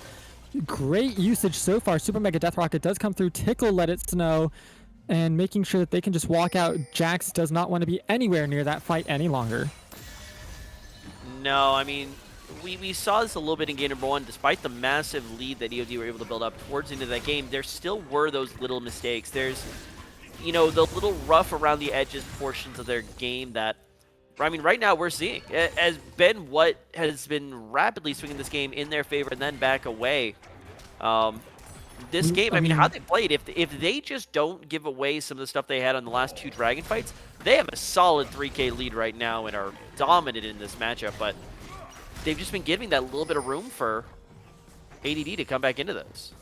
Yeah, and that little bit of room that ADD has actually ballooned into a 2,000 gold lead in favor of ADD just off these small little fights. Yeah, they didn't get that Infernal Dragon, but second round of grubs are on the Rift now, so we're looking to see if those are going to get taken. Hook barely missing from Melody onto Bane there, and I mean, this Jinx, yeah, has that gold lead, but it's not feeling like it's really being utilized at all right now. Pekko, no ultimate, going to be in danger here. No flash either. Watching yeah, Scat in front of and Timeless is here as well, so really going to struggle for a second. But the ultimate from KT, making sure to back up his top laner. Lee Sin is also there, so it would have turned into a 3v3 quite fast if they weren't ready for it. And that's, I think, why everybody just backed off. And because of the pressure put out by ADD, they are going to start the grubs at least, as Melody does land a hook on the bot side. But on the top side back, one grub did go over to the side of EOD Watcher coming in, but a good gold card there, stunning him up, and the turn now onto Watcher. He has no grand escapes anymore, and he's just going to go down. It's going to go over to Ubiss, who's now 5-2-2 after giving over that early first blood. Very well done by him. He's going to turn back to the grubs with his top laner, Pekko, and Timeless is going to get just bullied out of lane here by KT. Look at the amount of damage being put out here. Another gold card, and this might actually just be a kill. It is. It's a trade, but I mean, that is a very powerful TF as a hook lands from Melody. Yellow Spike is actually caught out a little bit. Flash from the Maokai over the wall, making sure they can get on top of him. That's just a dead Jinx. And Melody is on the wrong side of the rift here. Very, very well done. Melody trying to make a cheeky little escape there through the scuttle. I've never quite thought of that. That's actually, I like that kind of play, but unfortunately didn't quite work out for them. And what looked to be a dive for the side of ADD is actually just going to be a walk away as Timeless uses their TP to get out. But Timeless still going in with their E and W. Ubiss trading actually quite a bit back. But deciding not to. Ubiss goes right back in and just says, nope, you are not allowed on this rift at all. You are going back to your gray screen simulator. Yeah, and that whole sequence of events just really comes back down to the decision to try to make a play onto Pekko. They brought 3 members top lane, which was then answered by 3 members from ADD on the top side. Gerardo was solo. He had to go ahead and back. No TP available. And with a 3-2 man advantage in the top side, that's an easy Herald call for ADD. And then on top of that, Watcher tries to get fancy, tries to go for the play. TP into the bot side. Here's Pekko on the bot lane. Prepping for Dragon, it seems, but that's a very aggressive call. Yeah, maybe a bot side dive. Yeah, this is very confusing. Is this just giving Jax free time on the top side of the map to take some turret plays that you don't want a Jax to really get any gold, and you're just handing him free gold, it feels like, by doing this. Yeah, only time for one plate here is play should be falling off here in the next few seconds, but I understand the broader theory here. Move Pekko towards bot side to secure Dragon, but not quite going to land. Herald seems to be trade back the other way too. Yeah, so it's going to be a Dragon for Herald trade here. The Dragon is going to be an Ocean Dragon, so not feeling too bad on the side of ADD by giving over this Herald for one of the strongest solo dragons of the game. I have to say, it's not as great as an Ocean Soul, but really does feel good to have something like that in your back pocket the later on the game gets. As it'll be interesting to see. I mean, right now I'm less so focused on the individual Dragon stats, but more so what are the win conditions here. So Dragon Soul certainly could be a big one, and of course it is going to be your favorite, Cloud Soul once more. Again, this is 2 for 2. What is with this? Okay, we need to talk about your no. We need to talk about your disregard here for the Wind Soul, because you are slandering my friend. I mean, the fact that Wind Soul... it looks like, but... we'll talk about this later. Looks like, yeah, this is saying we don't want to talk about Cloud Soul, and we want to fight instead, as mid tower does go down. Bane is here for this fight. Ubis flashing in, doesn't quite get the inside kick, is actually going to go down to the Super Mega Death Rocket, but on the opposite trade, it is going to be the Thresh going down, and then it's just going to be the collapse here for the rest of them. And that is goodbye to the rest of the squad. Ubis, Bane, and Just Let Us Know all going down for just the trade of Melody and the mid tower. Yeah, Yellow surviving there is actually kind of insane. A bit of a miscalculation from Abyss, thinking that he had more damage than he actually did. Somebody, for the love, please actually ride the Herald. It does more damage and it gives you the little voidlings. Yes, good job. Good job, YOLO. Ooh, but looky here. Pekko's on the long flank angle, so KT. Good gold card to pick that up for KT, and then Pekko's here as well. Watcher is not in a position that you want to be in. Flash coming through, and they're going to block this Lantern take, and that is really good clicking there by the side of ADD to stop that Lantern from being taken by the side of Watcher, securing that kill, and also the Raptors. A good little just microaggression by the Lee Sin, knowing that the jungler's not there, they can actually take these and deny even more from Watcher. It's looking a little bit in favor of ADD at this point. Sometimes it's back and forth, but right now it feels like in favor of them. As a flash from Timeless there to pick up KT flashing away, but are they going to actually be able to get away here? So far it looks like yes, as they are running, but Thresh is coming up and Super Mega Death Rocket secures that kill. Jinx now 6-4-3 and feeling a little better now than they did a few seconds ago when they actually died to KT. Yeah, I mean, this game is very much up in the air. It is a 3K gold lead, just under 3K in the pocket for the red side of ADD currently. But you think you mentioned it during the drafting phase, that the team fight for red side is trickier. Lissandra Sejuani is just naturally an easier front line to play with, or more so with the Jax, but Lissandra providing more of that CC.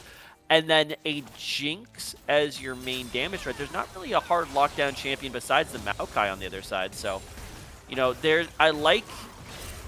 Ooh, Ubis going here, taking that Q there, but getting caught out by the Jax, having to actually kick him away, making sure that they don't die. And Let It Snow has to throw out the ultimate and the Q, making sure that the rest of his team can get away. The chase coming through for Dorado. This is the Cloud Rift. You are sped up by a metric ton there. It looks like they're going to try and dive, and that is just Timeless's ult coming through. Melody, are you going to get caught out? Yes, you're finally over chasing just slightly, but no, you're going to... Actually, no, you're going to come through. Pekko taking the kill there. Is this going to be the end of it? Timeless trying to get out, but no, the flash body slam from Pekko, securing that kill, and Watcher just having to run away, as it looks like what started off really good for EOD actually fell more to the side of ADD as the cleanup kill started to come through from Pekko. Yeah, I mean, and it looks like it's not over. No, there's not. This is here trying to maybe make something happen here, but you don't really have any ultimates. Pekko. There's no point in taking this fight. There's nothing you're gonna gain by this, but there is something you can lose, especially with Melody coming in too. This is not something you want to do. Excuse me, Lee Sin, this is not what you want to be doing. Pekko actually having the body slam in does actually put out quite a bit of damage here. Watcher almost going down. They do manage to pick up Watcher. Ubis is almost dead. Is he going to be able to get out in time? He will. And that's actually going to be Jinx going down. Timeless throwing out their ultimate. There's just action across the map. Melody does finally go down. And, I mean, Ubis has lived through this all, and he's the one that started this off. I mean, this is absolutely insane. Does the game just end here? I don't think it's quite ended. I think they end here. What a turn. No, I think it ends here. No, Sivir's backing off. They're not looking to end. They're going bot lane instead. They're looking to take 2 inhibs back and maybe back off to Dragon here. But they're not looking to end with how they're set up on the map right now. Okay, they may not look to end right now, but if they catch 1 or 2 kills, they can easily cascade this into an end-of-game situation. No, you're right. Not going to be the end right here. Able to knock down what a fight that was. We were both looking at it like, what are you doing? This is not something you really want to be doing. Melody's up, YOLO's up. And they're just like, no, hold my beer. We have this fight. It's ours. Also, I gotta take a quick second. Well, first of all, YOLO cha-cha slide directly into melee range of a Twisted Fate, which was, I'd say, suboptimal in that one. Yeah. Can we take a moment to appreciate how big Pekko is right now? This is why I didn't want him on the rise. This is why I like this Gragas way more. I need to see Pekko contributing in these fights because this man is a monster on the top laner currently.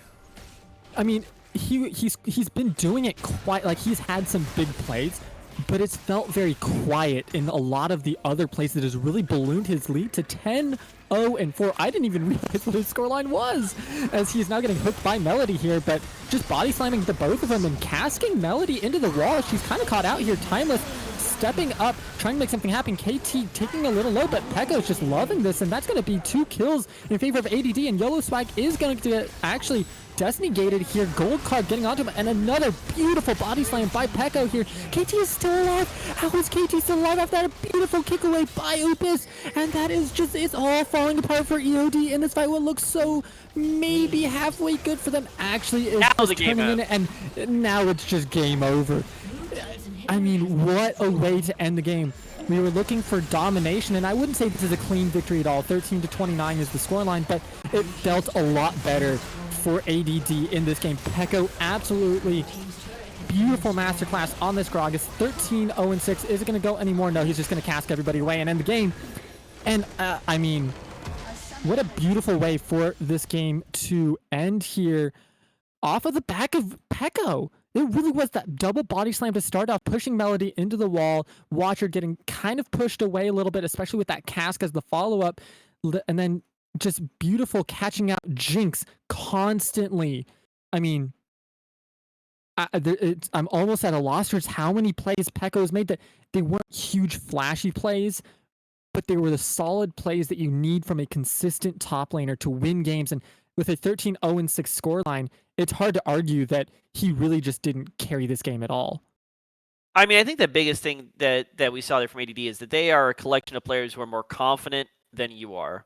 Now, sometimes, like game 1, that's going to work to their detriment when they don't actually have the advantage. But in game number 2, where they were able to throw so many wrenches into EOD's early mid game, it works phenomenally.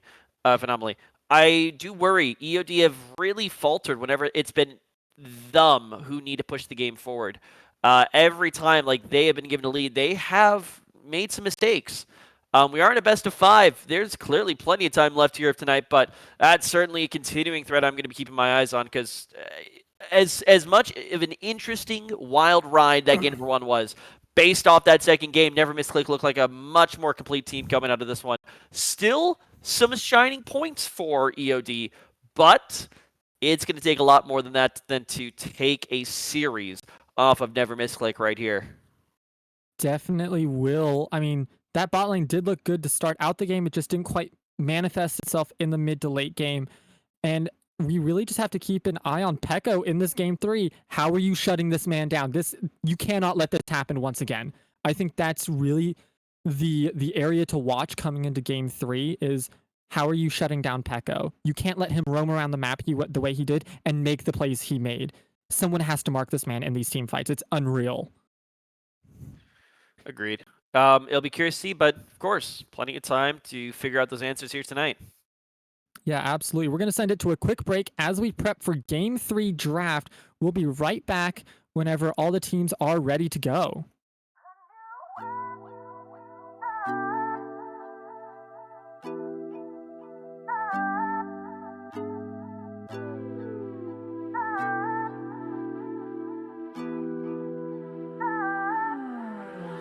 One moment in time, your soul and mind floating up into the clouds. 2 bodies under the moonlight, not even making a sound. We spoke about the truth to lead the way. Spoke about how you would make me stay. Bright big visions and all the change.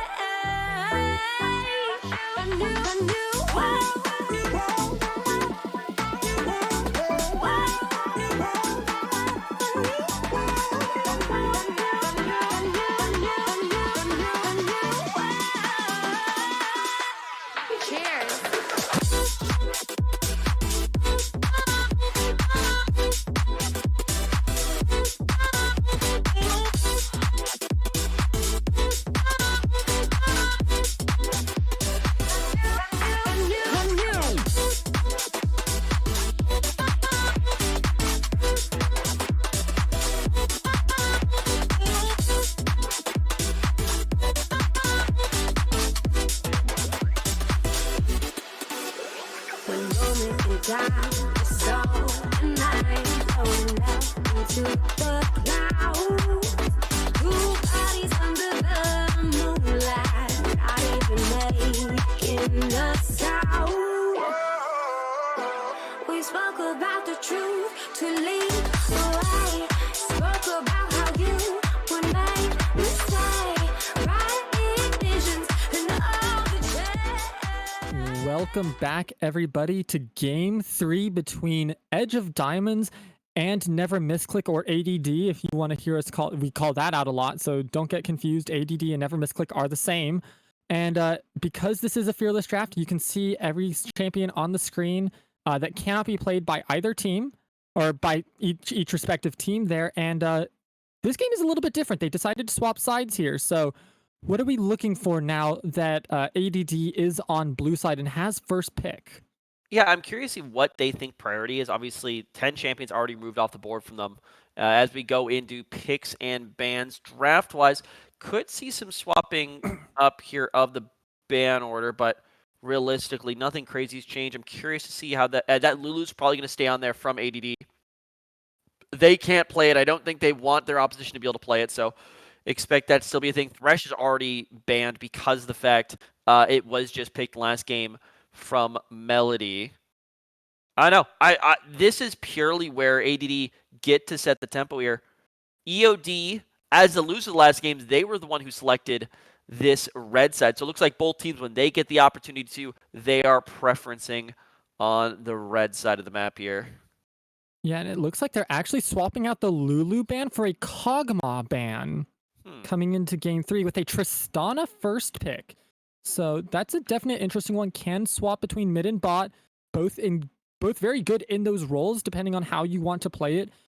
Can actually present a very heavy kill threat in those early level 2 skirmishes if you pair it with an engage heavy support. So definitely interesting to see how they decide to continue that part of their draft, as first pick coming through for EOD here. Yeah, coming down to the wire. Interesting adaptation. I'm shocked we didn't see it earlier. Tristana's been banned second rotation from ADD, at least in game number 2 it did. Interesting to see that it's actually taking this long to throw it out. Melio Lucian, that's the classic power lane. I don't think it's still quite good. It gives you the additional range for Lucian with the W, plus applying the Melio passive stacks just really can rip through someone on the bottom side of the map there. But EOD are full indexing into aggressive bottom lane. And I don't see why they wouldn't, as Jhin, I guess, is going to be the answer so far into the Lucian Melio. So this is going to be a Tristana mid. They've indexed heavy now, showing their hand early, saying we are playing Tristana mid. And we're going to play Jhin Nautilus in the bot lane into this Lucian Melio. Nautilus hasn't been quite locked in, but I would assume so. It's a very good lane, I have to say, especially if you can catch out this Melio. You can lock them down, and pairing it with a Jhin, there's a lot of damage in this lane coming out from the Jhin. It's, can you actually get the chance to output it in the way that you want? Right, because I mean, if Melio Lucian's just going to be able to stack chat into you, it's going to be very hard to play that lane any other way than being about 6 feet under. So we'll have to see. But this is also a two-sided coin. If Melio Lucian ever go behind, Jhin Null is going to be able to engage on you so easily, it's not even funny. So, I mean, it's really just about who's going to want to win that bottom lane. But bottom lane has not really been the deciding factor in either of these games tonight. It's always been the top lane. And speaking of top lane, I see a Rockman. I love a Malphite. I love a good Malphite. There's so many different ways you can build this champion, you can play this champion, and who doesn't love a good Malphite ultimate? Unfortunately, for the side of ADD, they already picked up the Sylas, so that's been banned out because of Fearless, so they can't quite take a Sylas into this, unfortunately, and because, I mean, this would be the perfect Sylas comp. You have a Malphite. But, I mean, for everything else, we haven't seen the bot lane be the deciding factor, but on the side of EOD, they have in the early game been the much more aggressive bot lane. And what better way to play an aggressive bot, to be an aggressive bot lane, than to pick an aggressive bot lane such as the Lucian Melio and try to maybe utilize your already early game aggression going well for you to turn that into maybe a victory later on. Because if you're going to do it with any lane, this is the lane to do it with. I certainly understand the idea, but there are going to be a lot of steps between winning lane and winning game here, and we're going to have to see whether EOD are going to be able to fill the gaps in that understanding here. Malphite plus Vi as an engaged duo is devastating. Both Jhin and Tristana are going to be having a rough time with that one. Tristana, of course, with the rocket jump to get out of a bad situation, but Jhin is definitely not quite as lucky as he's staring down the barrel of a Malphite of Vi. Yeah. Orianna would be a really fun finish to this composition as well, but they just need something in mid lane to give a little bit more damage. I wouldn't mind to see an Orianna. It has decent enough damage, and then just that utility with a Malphite ultimate or a Vi ultimate. I mean, getting that beautiful shockwave off of that can absolutely delete any of these carries, except for the Gwen because of her invuln. Right. Whichever champion's going to be up against Tristan in the mid lane. I mean, KT had a banger game on this last time we saw it. Game number 1, EOD versus ADD in the second round of the playoffs. KT popped off 10-4 and 6 performance on the Tristana, hence why it was banned before and why it's a priority pick now. Echo in the jungle is fun. I love Echo in the jungle. It's definitely an AP. You have a lot of AP coming out in your top and jungle here with the Gwen and the Echo. The nice thing is you're giving time for the AP of Gwen to ramp up with this Echo pick. You don't have any AP in the mid lane. It's a very AD heavy bot side of the map now with the Jhin, with the Tristana. Echo with the assassination is quite good, but Mordekaiser, I think this is a dark horse pick now, considering you can't QSS his ult. This is a complete dark horse that I think people are underappreciating just how big of a buff he really got in this updated patch. It's interesting. It'll be interesting to see. But I would like to point out, I believe this actually will be the Malphite in the mid lane, Mordekaiser up to the top lane. So Malphite to deal with the early game aggression that is Tristana. I'm going to be slapping on the armor very early on for that one. Will somewhat upset the balance on that because Gwen very much was looking forward to fighting the likes of Malphite. Mordekaiser is going to be a little bit of a trickier cookie on that in that regard. I will say these solo lanes do need to do somewhat decently. If Lucian falls apart, if this bot lane falls apart, I think that it is just completely... I don't really know where you go from there because damage profile-wise, there's not a whole lot more going on this game. Mordekaiser can have a great game. Vive, she gets far ahead, can. But if Lucian Melio does not have a good game the bot lane for EOD, it's going to be tricky. Someone else is going to have to go above and beyond to bring this game back. Yeah, the linchpin of their comp is this Lucian. They've been aggressive. They've been winning out in these early and early mid-game lane phasing. But once those towers fall, it's kind of been up in the air on how well they've done. They did okay in game 1. Game 2, it kind of fell apart. They got a lot of kills, but it was a lot of cross-map kills with the Super Mega Death Rocket. Game 3 with Lucian, you don't have that kind of just like, I'm going to hit my Super Mega Death Rocket, pick up a kill, up in, Siberia. Now I have to actually play my lane and not look anywhere else and hope that I can still get those kinds of kills because Lucian needs those in order to do well. This is a game where Lucian has to be ahead of the curve from minute 15 on, or else he's not going to be able to play the game at all. Yeah, and I think that's going to be a lot to throw on to EOD's 80 carry, that of course being Yellow Swag. Yellow Swag and Melody have had some fairly decent showings, but again, I still just haven't seen them take the ball, win the early game, and then bring it all the way across the finish line. It'll be interesting to see if they do get leads. It should be an easy one to push forward. I mean, it's very hard to mess up a team fight when Malphite and Vi are your engage options. Yeah. I think another thing I want to keep my eyes on are this mid lane. As much as Tristana versus Malphite sounds like a snooze fest, I will say Malphite does have some ability to push out that wave, but KT has still been doing a fantastic job of just pushing waves and roaming. A roaming Tristana is something that definitely can absolutely shatter one of the side lanes. Mordekaiser would have to come pre-6 because once Mord's on 6, he just puts you into the Shadow Realm and bing, bang, boom. That's a whole thing. Down to the bot side, though, Tristana ganking a lane that's already enabled via a Jhin Nautilus sounds pretty good.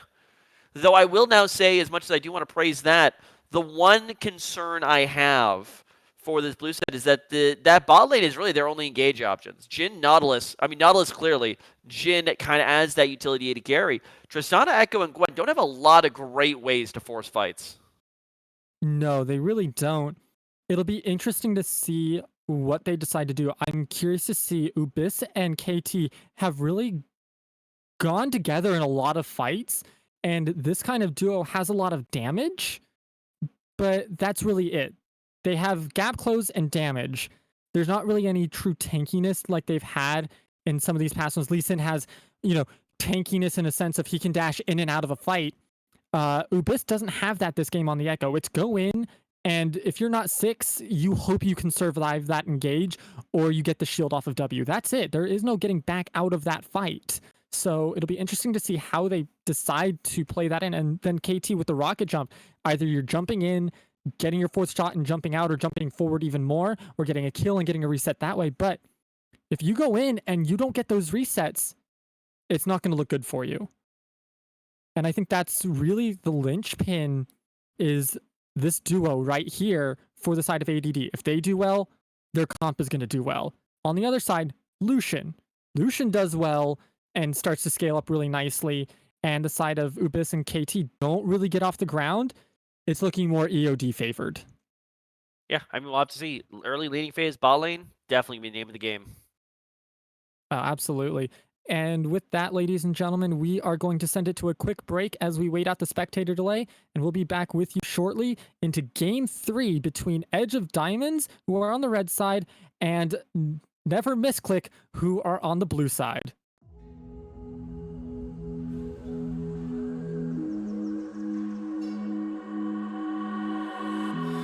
No, we're not the same, we never were.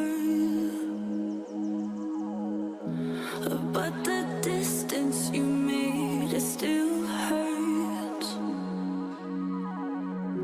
Your words cut deep, and these scars, they still burn. But I still want you. But I still want you.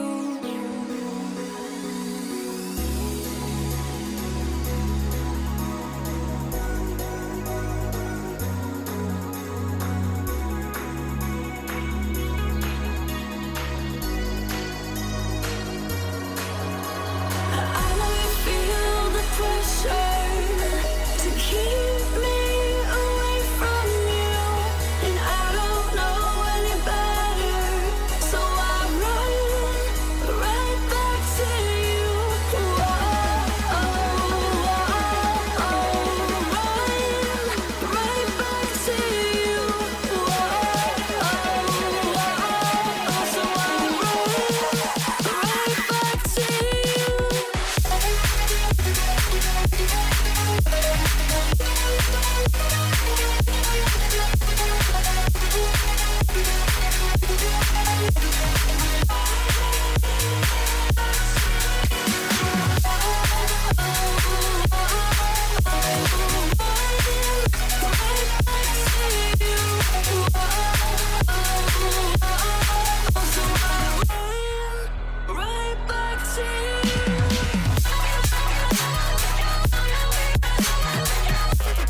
back, everybody, to Game 3 between Never Misclick and Edge of Diamonds. Now it's Never Misclick's turn, ADD, to actually do a 5-stack bot, where on the side of Edge of Diamonds, they're doing a 5-point start for their red side start. So kind of trading stats here. Is not stats, trading little back and forth strats. Now, yeah, now they're going back in. Definitely interesting. Watcher backing away, seeing just let it snow on this Nautilus, walking forward. Not going to quite get the point to land a hook there, but did drop that ward onto the blue buff, so it is noticed. I think both sides noticed the ward going down, so Vi is going to have to transfer up to the red side to not get spotted, or maybe they're just going to walk back down and say, yeah, I'm going to be on the ward, but there's nothing I can do about it. Yeah, I mean, it's not the end of the world with opposition knowing where you started. It's very funny that literally the exact... Apparently, there's just a very meta blue side start now. Looks like Vi will be just going back to clear the blue buff. So it looks like we're going to have a parallel jungler going on here. Ubis on the Echo. I'm not as afraid of it as I would have with something like the Lee Sin or the J4.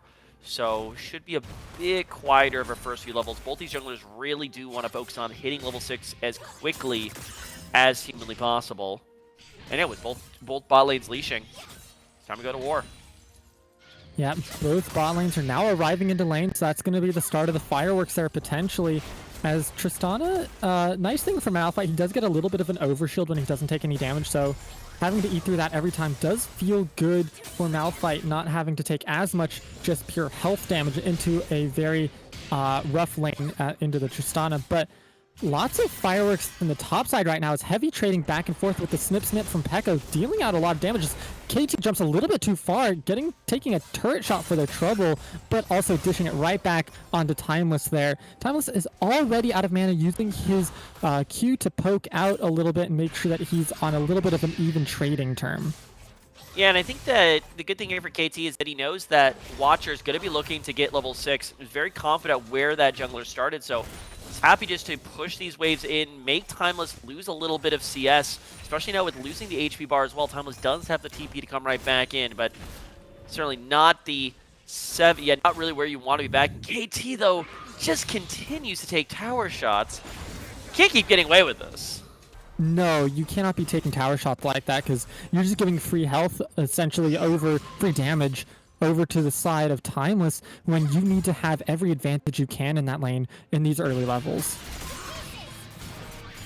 And then on the top side, Dorado and Pekko still going at it constantly. Dorado actually pulling in, allowing Pekko to land the center of Snip onto. It's a good hook onto Just Let Us Know. Does land onto Lucian there, and a good, decent bit of damage does go out. So the hook war going in favor of Let Us Know right now. Melio, of course, doesn't have a hook this game for the side of Melee, so can't show off their prowess as they were last game. But getting it early onto Lucian is big, getting some damage out, and then the Ignite going down onto the Malphite in the mid lane, forcing them to already expend their TP, and Vi looking to see if they can't make something happen, but Tristana just backing off. Yeah, I mean, overall, a perfectly fine starts this lane for Timeless. Is full HP off the back, went for the early tier, so I was able to go for a little bit more of that trading with the Arcane Comet. Is kind of loading up for something here. Unlike last time, actually went for the full clear of the jungle plus the crab before looking for one of these ganks. Is already going back, so you see a bit more of an economical play style in this game number 3 for the superstar jungler on the side of ADD Never Misclick. Well, now it looks like there's a little bit of a adventure coming out here. Watcher and Timeless. There's still no Malphite ultimate, so I don't know what they think they're going to use to engage, but they think something apparently. Yeah, this is definitely very interesting. There is still both of them having flashes. This is not something you really want to look at, as it looks like, well, actually, it does work out in their favor. Lucian become first blood with the double tap there off of their E dash in. What looked to be a very confusing play by the side of EOD actually works out in their favor.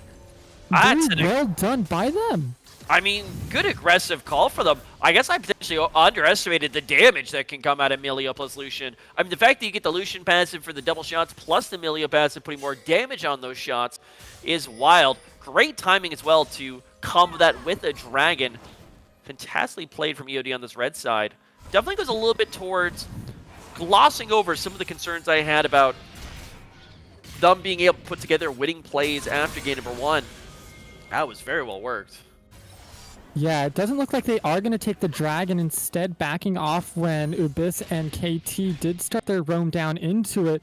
And now the favoring of tempo is actually on the side of ADD, with Echo dashing into the pit and starting up this dragon with Jin and Nautilus there. So looks like early dragon, even though the play didn't go in their favor in the bot side actually losing out on first blood, they are going to get the dragon as a consolation prize. Yeah, and just when I immediately praise them for it, unfortunately to see that going over the other way. I mean, it's tough, especially this early on in the game with death timers being what they are. Unless you move immediately, especially because the fact that the gold you just picked up off the kills, you're not cashing it in until you back. So the opposition who are coming directly off the back, you can walk straight into the pit. It is tricky. Still a good play-ish, but a lot of effort for unfortunately diminishing returns. And also look at the gold differential, the CS differential and the gold differential that had developed in the mid lane. 300 gold this early on for no kills is quite a nice place to be. Plus grabbing grubs.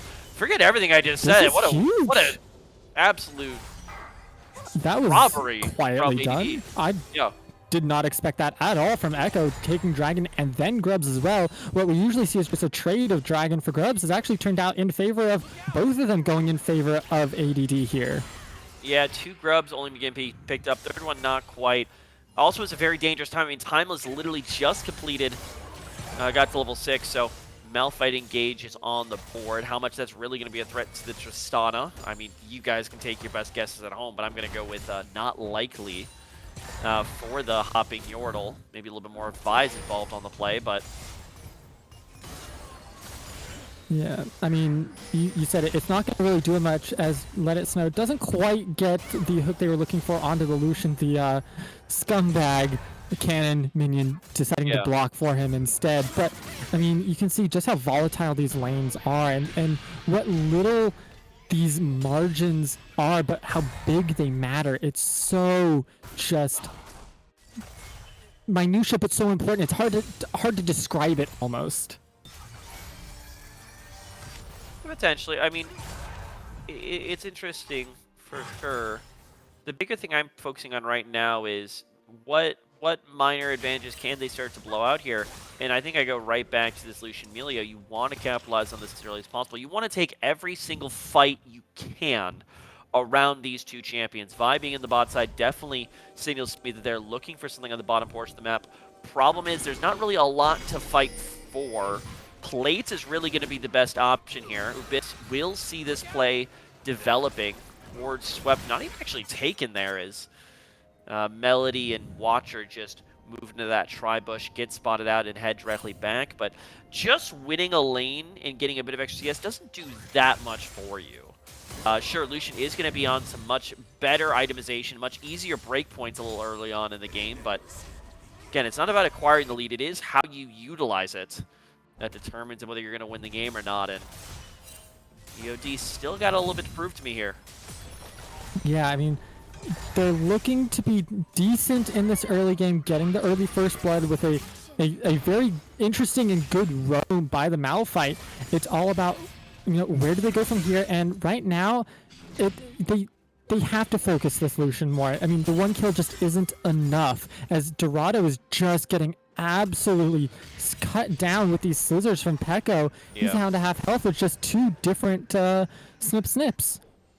Yeah, I mean, we're always talking about Pekko about being a dominant player in that top side. I mean, we saw both games. There was a Renekton game and there was a Jace game coming out in series number 1. Actually, look here in the engage. A good little walkway from Timeless, but a good Malphite ult. You wanted to see a Malphite ult. There's the Malphite ult into the Vi ult. Ubis actually has to ult to keep himself alive, and he is actually going to be able to turn around and put out the damage onto the Vi. And, I mean... You say a good little Malphite ult. That was very poorly done. I mean, Engage coming in here. Timeless is very much dead and to here's right. Another one coming through. Oh, the hook from Just Let Us Know missing, but the 4th shot plus Ignite going down onto the Malphite. So you wanted to see a Malphite ult. Unfortunately, kind of underwhelming, you're saying. Wildly underwhelming. I mean, what we saw there was the Malphite ult and the Vi ult hit at the same time, which meant you got half the effectiveness out of the CC. If Vi goes in, gets a knock-up engage, and then Malphite gets a knock-up engage, you knock them up for like twice as long, but they both at the same time, it doesn't stack. And, I mean, realistically, between a, you know, components Vi and, like, no offense. And here's another just engage into the jungle of Watcher. Pekka picking up the kill now, absolutely just starting to push in and take over this map as Ubyss.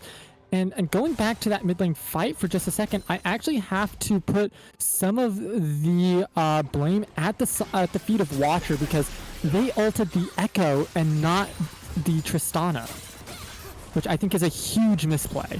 I mean, yeah, that was pretty not good. I think is the official term for it. The technical term, really, we say in the industry. Yeah, I mean, it was one of those plays where, you know, that you think Vi plus Malphite equals a solid engage, but if you don't kill them immediately with that engage, where do you really go from there? It's kind of like the dog in the car. Like, the dog's always chasing the car, but they never really know what to do when they catch it. And unfortunately, I think it was a similar situation. They're going to be very happy to trade for this dragon here. But yeah, again, like, in any play that does not have either Mordekaiser or Lucian Emilio involved in it, there's just not damage there right now. So having to see a little bit of that early priority and definitely a lot of that early gold advantage with now 2K plus in the pockets of the blue side of ADD. Yeah, and we can see just how much Pekko is ahead right now, having a 20 CS lead. Turret plate in their favor, took that kill on the Watcher after the extended play from that mid lane fight where Watcher respawned and then just got killed once again, going back into the gray screen simulator.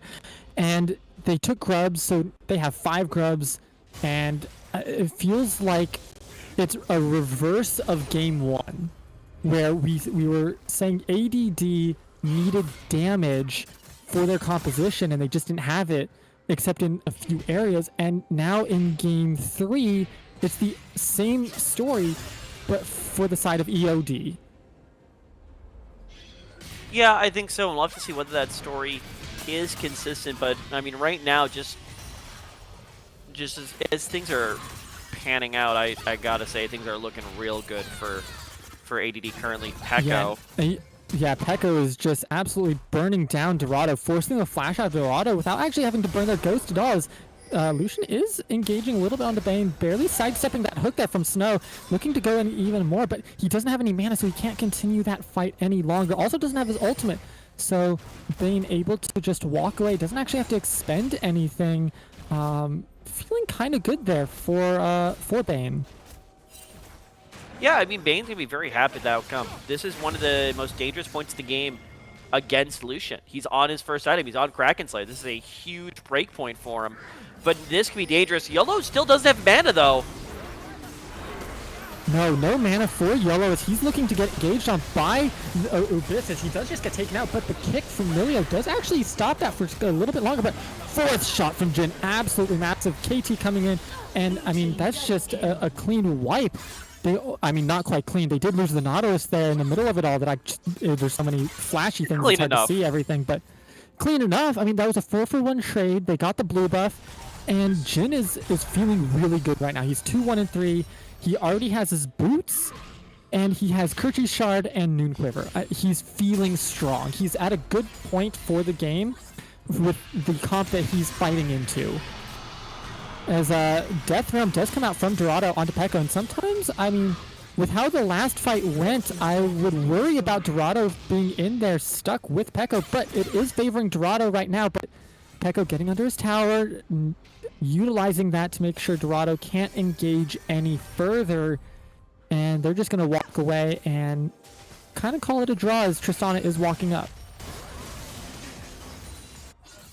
Yeah, interesting in the top lane. Pekko, I'm going to be happy with getting out of that secondary fight in a better position than going to the first.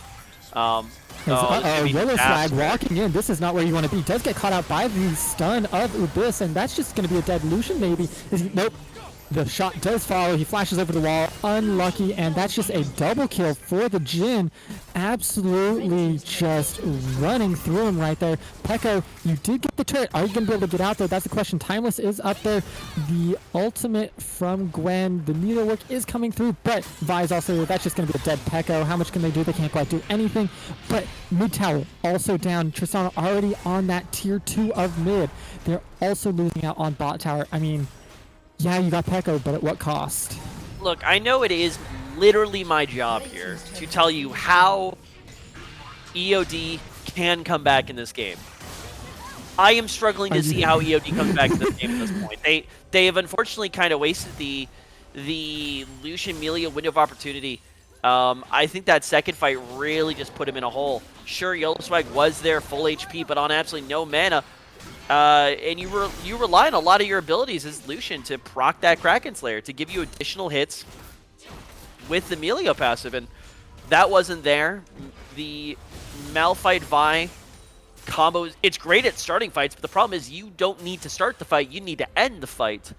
And now with 6K going the other way, everyone is just firing on all cylinders. 4-1 and 3 for Bane on the Jhin right now. I mean, it's just really tricky to figure out how EOD come back in this series. If anything, I think they're already hoping for silver scrapes right now. I don't see this game ending very well for them. No, it's feeling very ADD favored right now, but they are first to Dragon, and they do have, it seems like, slightly enough damage to maybe burn this down before Echo can get here. Yeah, it should go down, but are they going to be able to get out with the fight? That is the question, as Peko is on the flank here, and he's going to go right onto Melody, making sure that they can't actually cast anything, and that's going to be Melody going down to Jhin. First off, Yellow Swag actually getting a good ultimate off onto KT, forcing him out of the fight, but Dorado in the Death Realm against Peko does not want to be there. Yellow Swag is just swarmed by him, trying to support that Mordekaiser as he came out. That is not the fight that you wanted. It is now 12-4 the scoreline, and it is looking to be a 7,500 gold lead. Desperation is the best way I can describe it currently. They really did not have a need to go for that dragon, and they didn't have an advantage that allowed them to go for that dragon. So, I mean, at that point, it's very easy for a team ahead when the opposition makes Timeless? You don't want to know. I mean, Abyss doesn't really do damage.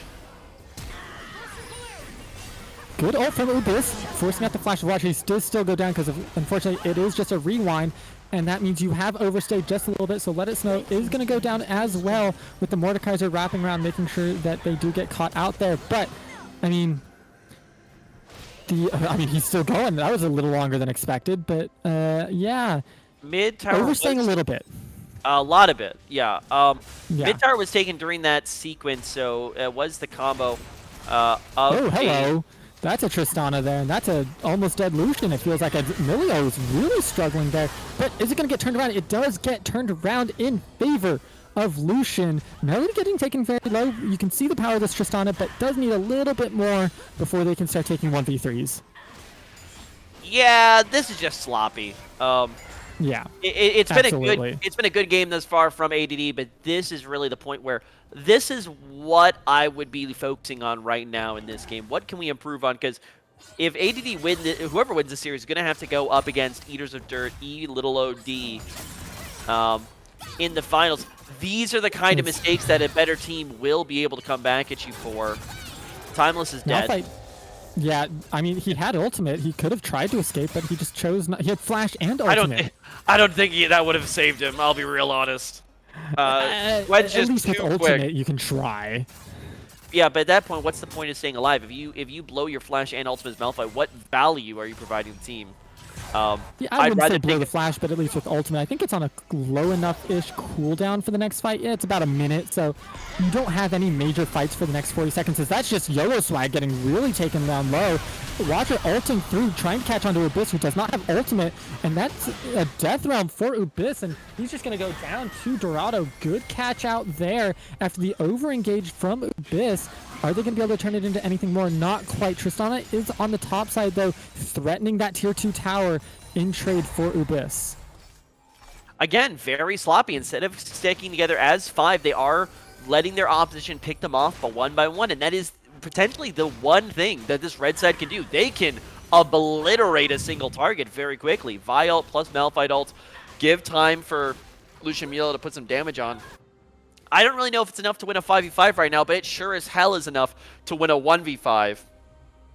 Yeah. Or a 5v1 rather. I mean, it was definitely questionable. I understand what Ubis was trying to do. You're an assassin like Echo who can get in and get out. YOLO Swag was a little out of position, but you don't quite have that damage yet to make something like that happen. No, and unfortunately, the only way that ADD, I don't even want to say the only way that EOD win this game, but the only way that EOD stick around long enough to find out is with mistakes like that. Yeah. And again, it's not this is not the end of the road. Obviously, winning this game is very important. It's the first priority, but second priority is how do you win next match. So right like now, I mean, Baron is on the table and being taken. It is slow.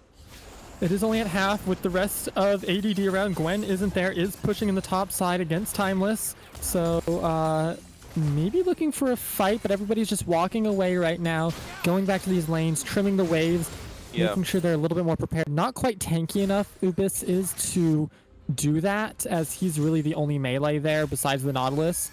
And Nautilus really shouldn't be on Baron at all. He should be out trying to stop the Vi. As Dragon is in 25 seconds, so that's something to keep an eye on here as the battle lines are being drawn up. Herald drop to the top lane. He's not really going to give too much value up there. It might actually go down to the wave here. Pekko looking for the engage. Pekko is in the middle of the squad. Needlework running across 3, absolutely trying to get someone out, but instead he gets taken out by Watcher. Death Realm onto Ubis there, so he's not able to do any damage.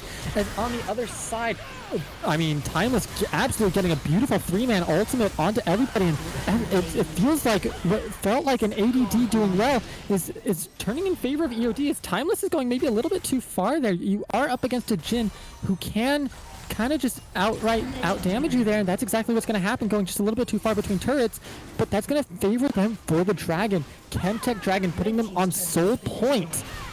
What a turn for them. What a fight. I gotta say, I'm a little critical of why are we Jhin ulting to start that fight. Jhin ends up putting like 4 shots directly into a Malphite instead of trying to follow up the initial engage. I mean, Ubis and Pekko tries to go crazy on the backside. Unfortunately, it's just not quite enough. Ubis gets absolutely wiped as well. And I guess, you know, forget whatever I said earlier. There is a path back into this game, and it's poorly executed fights from ADD currently that are very much letting EOD find their way back into this one. They may be looking for Baron once more. Vi's on the bottom side of the map. Do they actually I do not like this Baron. I don't hate it, actually. Timeless isn't here. No, they're not here, but at the same time, I mean, yeah, it does actually work out in their favor because Vi was late to the party, deciding to take Wolves, not thinking they'd take it that fast. So good little pickup there for them to try and get back in. Yeah, they're up ahead in gold, but momentum-wise, they are down as KT is going right in on Watcher, trying to make something happen. As Needlework is also being expended there, as well as Jhin. Also, Dorado under pressure now from the rest of the squad. Looks like he might go down. Death Realm onto the Nautilus to make sure that he stays alive just a little bit longer. Watcher now absolutely taken out by the Tristana, going in a little bit too deep, and there's Dorado finally going down, but Timeless with a beautiful Malphite ult onto 2, and that is going to be both the carries down. Only Pekko remaining, as well as Ubis. Ubis is in the backside trying to escape the rest of them. He has gotten out, but what a beautiful Malphite ult to really turn that fight around when it was looking so dire. Absolutely going crazy there, and you just saw how long that the multiple carries for ADD were just focusing on the front line. Sure, they killed Watcher and Dorado, but those are not the threats. They spent so long and so many resources. And that's just a dilution. I was about to say, YOLO gets away completely scot-free until this very moment, of course. But, like, YOLO is just being allowed to free hit in these fights, and it's still a 2-item Lucian with Emilio. It's still gonna hurt, even if it's not the, you know, all-encompassing God King that potentially is early game could have been, but still in a very comfortable position after still being 5k down. Yeah, definitely some question marks being thrown out from the side of ADD, as can they actually close out this game from such a lead that I think we're 7,500 gold lead ahead. It is now down to 5,000. So they've lost 2.5 during this Baron power play that they were supposed to have in these last 5 minutes. If YOLO ever dies, the game ends. Like, and that's why I was so confused why this game was not being ended in a more efficient way, because like, they have Nautilus Ultimate. Nothing's stopping Nautilus Ultimate. But it just has to be Ubis is looking for a pick here on the Watcher. I mean, it doesn't even take the blue buff there. It's not there. I like what you're trying to do, but that's not the play. You need to be focusing the carries, not the tank of the Vi. Yeah, but I don't even like the idea there as well. Gwen's completely split onto the top side. It's 4v5 on the bottom side of the map here. That, if they actually picked that fight, that could have gone very poorly for them. But now you can see that EOD ADD rather on the blue side with the lead are trying to just pull EOD apart at the seams. But again, how do you stop it? How do you stop a split push? An engage? What are the best engage ultimates in the game? Literally Maokai. So yeah, I mean, it is a risky gambit here.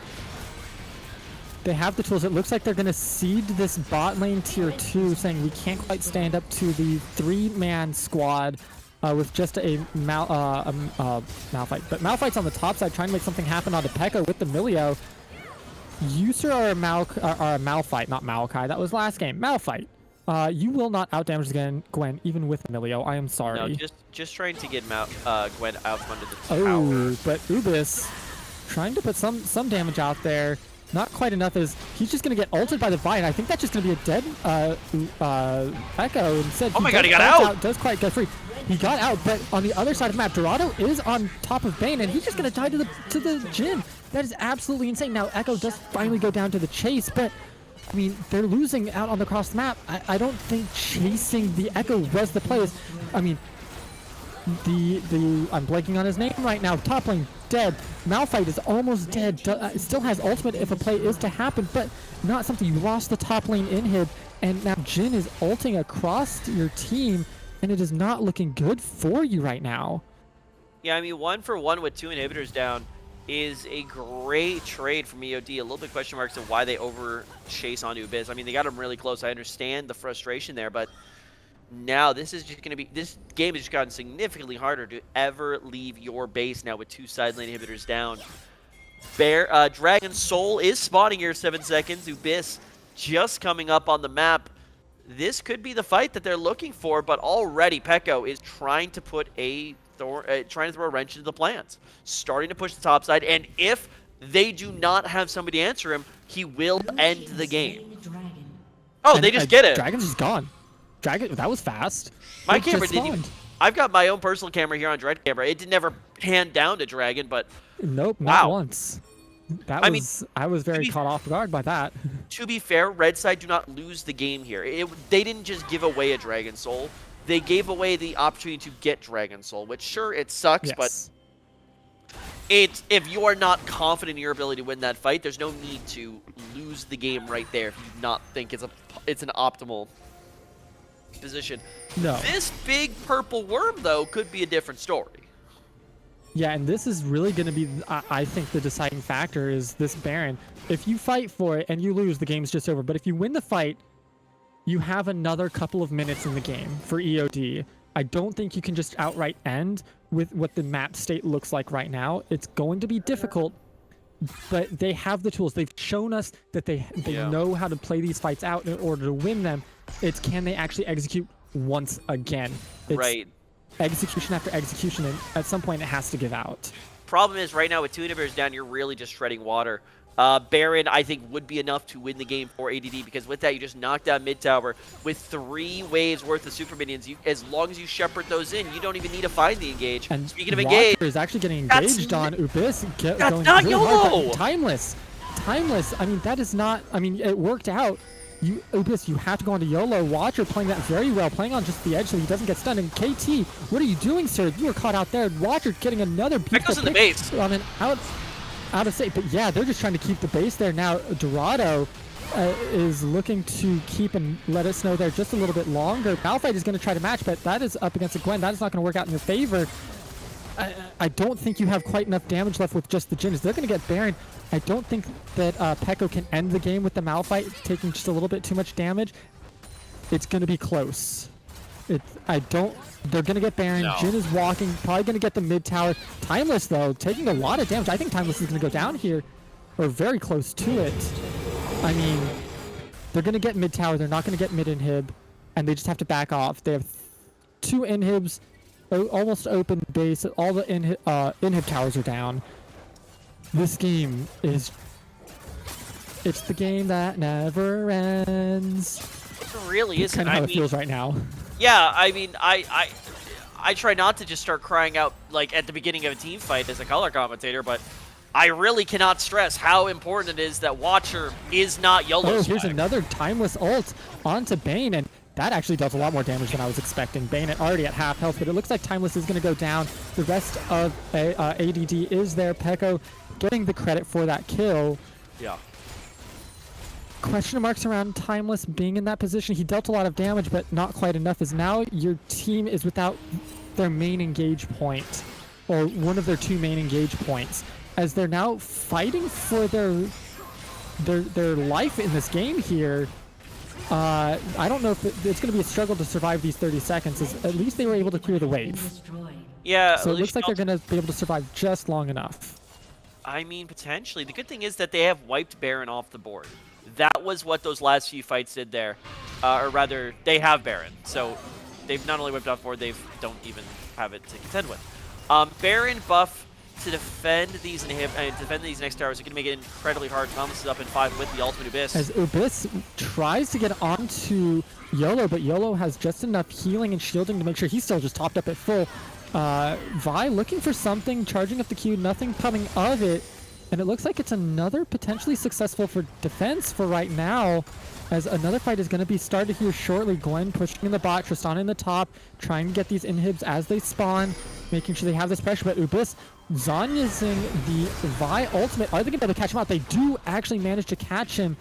That is a huge pick there, as there's not much pressure. Whoa, that Tristana's just dead.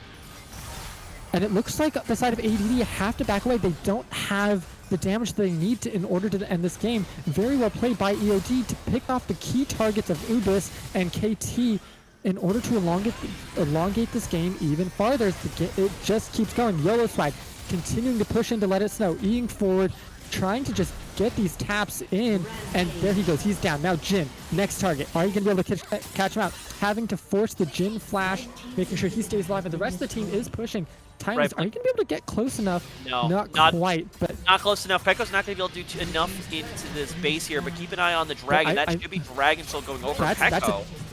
That's one tower. It's not going to be enough, though. This is going to be a base race here. This feels like it's going to be a base race. I don't think he has enough No, yet. it's not. No. KT's back up. Base race is not happening here. What is happening, though, Dragon Soul. Ubis just coming up. Red side, do they stick around for this? They might. They might just burn it right now. I think, yeah, Dragon Soul is going to go over to the side of EOD, and I'm glad I don't have to yell through a base race there, because I don't know if I could take that kind of stress. Okay. All right. So take a quick second. Let's figure out where we are. Stock of the map. Yep. 33 minutes in. We now have Dragon Soul being the Chemtech Soul going in to the pockets of the red side. Base very much in tatters, but not destroyed just yet. 1 Nexus Tower available for the red side, 1 inhibitor up as well. I think we're basically at the point where 1 team fight is now going to decide this game. Another inhibitor or 2 would be good. Peko has been doing a good job of constantly threatening the back door. Yeah. And I think it also just shows you right now that ADD just do not have confidence in their ability to win a 5v5 right now. And based on their execution, I don't really blame them. No, the past like 2 or 3 team fights have gone to the side of EOD just based off of execution. As it looks like they're going to try to catch YOLO Swag off here. Ubis walking forward, nothing coming of it. He does E in. YOLO Swag getting a bunch of shielding from this Milio, and Ubis just has to walk away. Did manage to get the TP out of Dorado and the ultimate, the Death Realm, on to Let Us Know. I mean, yeah, you might. I don't even know if you kill him there. You don't even kill him in that Death Realm. That is a huge teamfight ultimate gone for the side of EOD. And Peko is in the base. It's all about just now letting Peko do their thing and stopping the rest of the team from collapsing on him. No, but they can't. The rest of the team's already coming. Yeah, and now it's just Peko getting ulted by the Malphite, and he's just going to go down. Is he? Yeah, he's finally going to go down. KT on the other side taking that inhib, so it's back down to 3 inhibs taken for the side of ADD, forcing waves constantly. There's half health less on that Nexus Surge, but another successful defense for the side of EOD. And, I mean, the game, I think, is beyond on a knife's edge right now with where we're at. No, I mean, we're perfectly in the position where it's just next fight wins. They're getting Are we gonna really... get that next fight? I don't know. I have no idea. Interesting to see Timeless once again. Let It Snow has been having a bad habit of showing up in the wrong places here.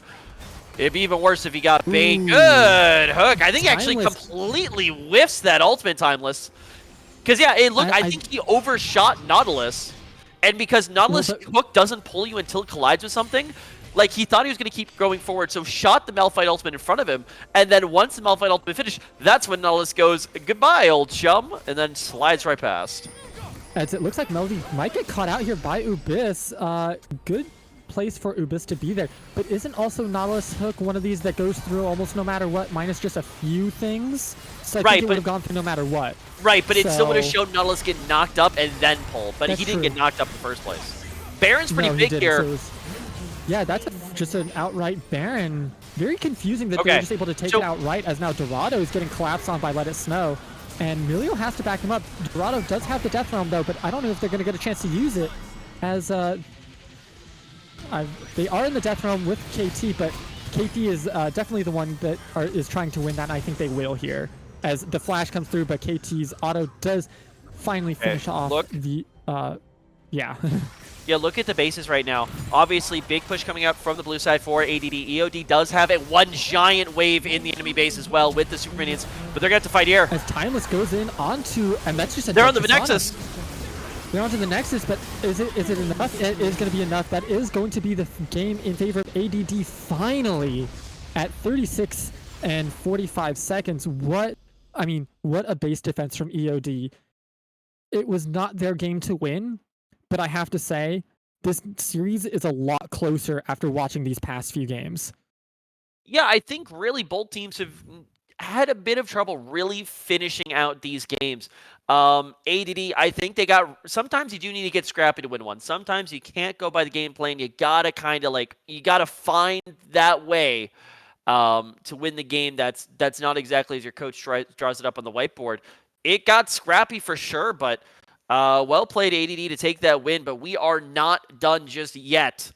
ADD will be moving on to game number 4 with the opportunity to punch their tickets to the grand finals. EOD, they got to go the distance here. We've still got quite a bit of game left to play. That we do. So we're going to send it to a quick break as we prep for game 4 between Never Misclick and Edge of Diamond.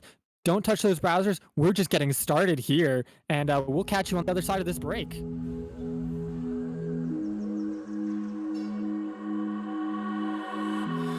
No, we're not the same, we never were. But the distance you made, it still hurts. Your words cut deep, and these scars, they still burn. But I still want you. But I still want you.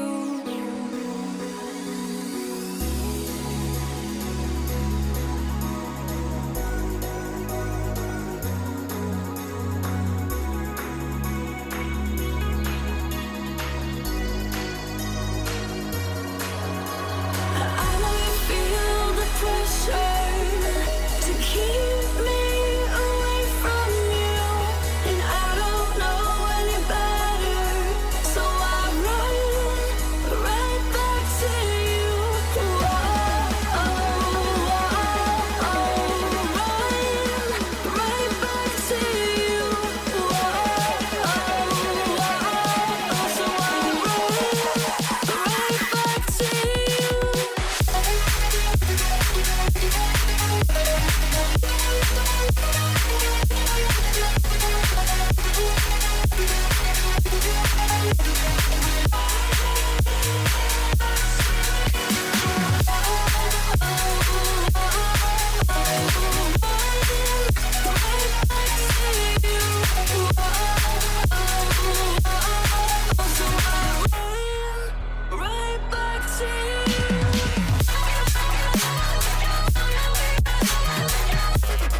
back everybody to Game 4 between Never Misclick and Edge of Diamonds. It looks like there's going to be no side swap again. Edge of Diamonds taking that loss in Game 3, not without a stalwart defense of their Nexus, going back onto the red side, trying once again. And it looks like now, because it is Fearless, we do have 15 champions on each side taken off, as bans are hot and heavy coming through. Wukong, Twitch, Rengar are all off the table, including those that have been played before, and Caitlyn and Kog'Maw are also one. So that Lulu dropping through once again. They were worried in Games 1 and Game 2, not anymore in Game 3 and Game 4. Yeah, I mean, especially for some of these players who are getting 2 to 3 bans, you're potentially having to go down to your 5th, your 6th choice champions right here. So curious to see what we start seeing coming out. Senna TK is certainly something that's on the board. Seta, of course, being locked in itself, but all right. I mean, this is the match. A win here for ADD, currently the team on the blue side, would send them through to the grand finals for a rematch versus the Eaters of Dirt, with a 3-1 scoreline. But of course, to get there, they got is an early pickup for the mid lane there.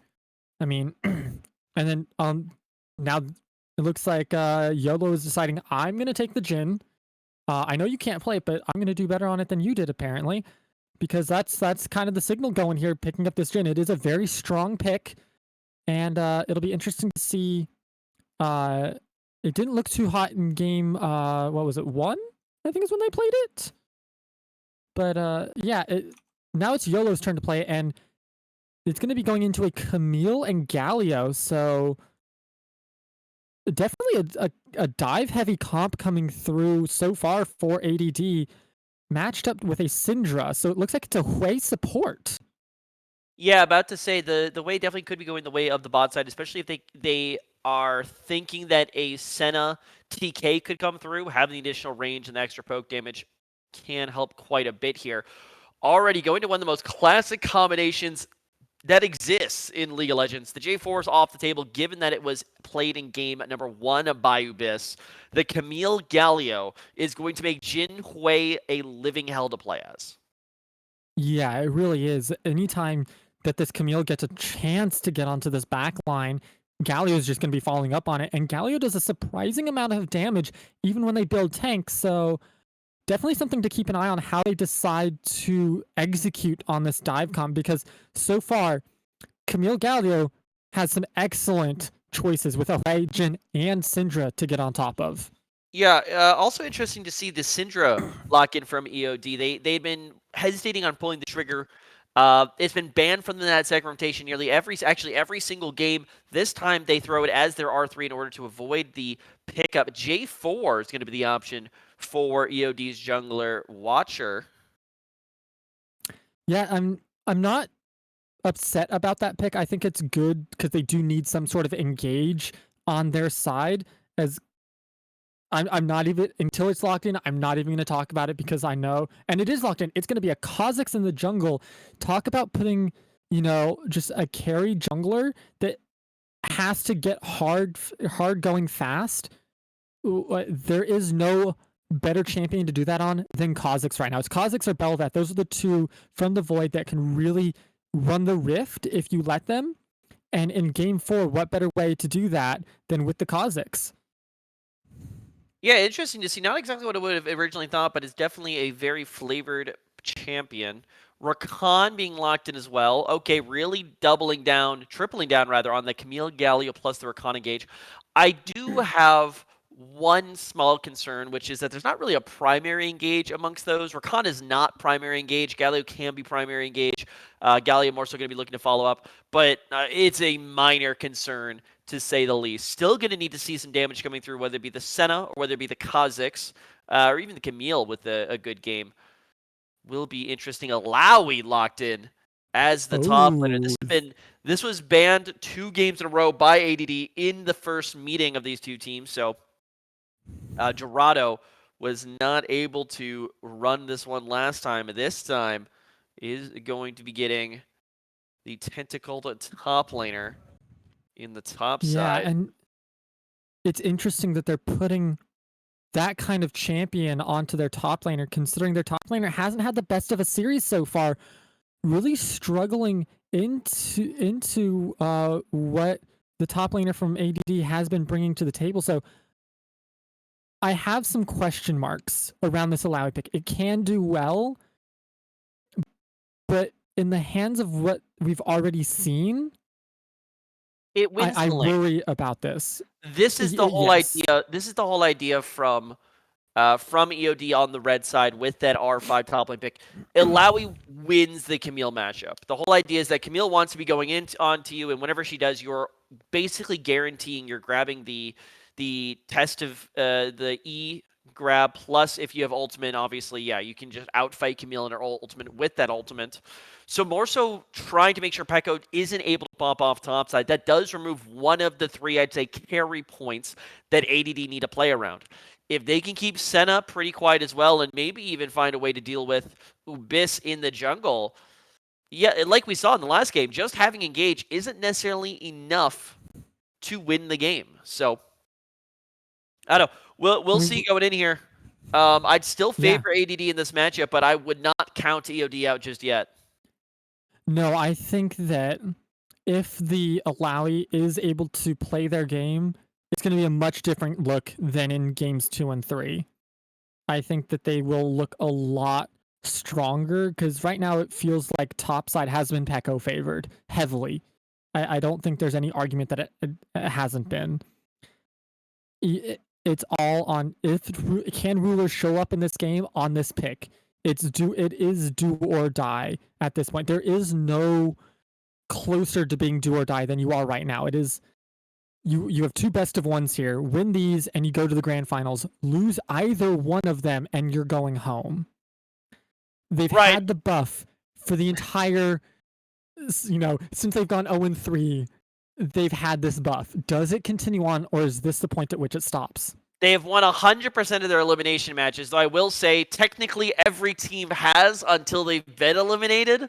But is this the match that they get eliminated? It would be. Yeah, no, if they lose, they will be eliminated. So by, statistics, they've lost 0% of those games, so they have to win. It's just math. Yeah. We'll have to see. Only way to tell is on the Rift. I need to see. EOD got really close to kind of getting that game handed back to them after a little bit of a disastrous mid to late game from ADD. I need to see EOD prevent the urge to going into panic mode, because that's what I saw when ADD were really taking off. They panicked on some neutral objectives and they got themselves into very poor situations. This composition, ADD are going to be able to punish that through and through. If EOD can keep their wits about them and keep their heads on straight, they very well could push us to game 5.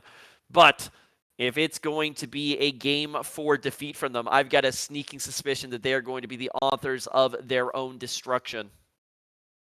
Yeah, absolutely. But like you said, it's all decided by what goes down on the Rift. So with that in mind, we're going to send it to a quick break. And when we get back, it's going to be game 4 between Edge of Diamonds and Never Misclick.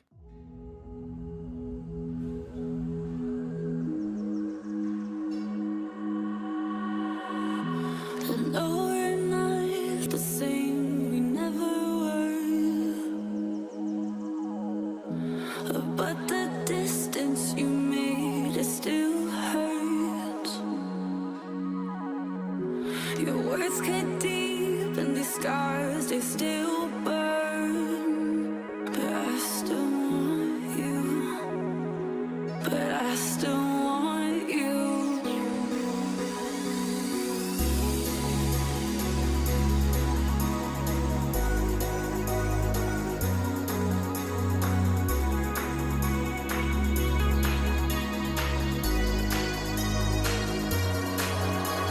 I know you feel the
Welcome back, everybody, to Game 4 between Never Misclick and Edge of Diamonds.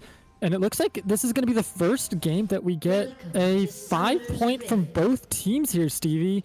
No spicy starts now, finally getting into the deep stages of this series. Yeah, I mean, now we are finally at elimination points. First time this entire series that one team is just a single game away from winning the whole thing. The whole kit and caboodle, as it were. We'll have to see. ADD on the blue side are in prime position here. ADD Never Misclick. One game away from making it to the grand final. EOD, they got to run a bit more of the gauntlet. Got to win this game and the next game. And oh boy, you almost got to be tantalizing at the prospect of watching these players potentially go on to their 6th, 7th, or even 8th favorite champions at this point. Yeah, it really does make it difficult. I have to say, though, I mean, looking back on the season so far, we talked about it a little bit. EOD, in these do-or-die scenarios, they've done it. They refuse to win any game that is not an elimination match. That's how I put it here. Yeah, they have won every elimination match, but again, they refuse to win games that are not eliminations. So, hey, they got to win now, right? This is it. This is the elimination match for them, and if they win here, it's silver scrapes in Game 5. But if they don't, it's time to go home for them, and their little streak ends. And I mean, if you're gonna do it, this is a decent comp to do it with. Dorado has a winning lane matchup that they can easily execute on. It's can they actually do it? Because that's clearly been the weak point of this team this entire series. It is now in the hands of Dorado. Yeah, I mean, ever since Pekko's been unshackled after the Rise game in Game Number 1, not that he did poorly in the Rise game, but just wasn't really able to make a lot of early contributions, you know, series gotten much better. I mean, there's a 100% correlation between games Pekko has not been playing Rise and games they have won. Yeah. And now, going into this game, I mean, Camille's definitely a pick that can do quite a lot, is in a counter matchup, so he's going to need a little bit of help.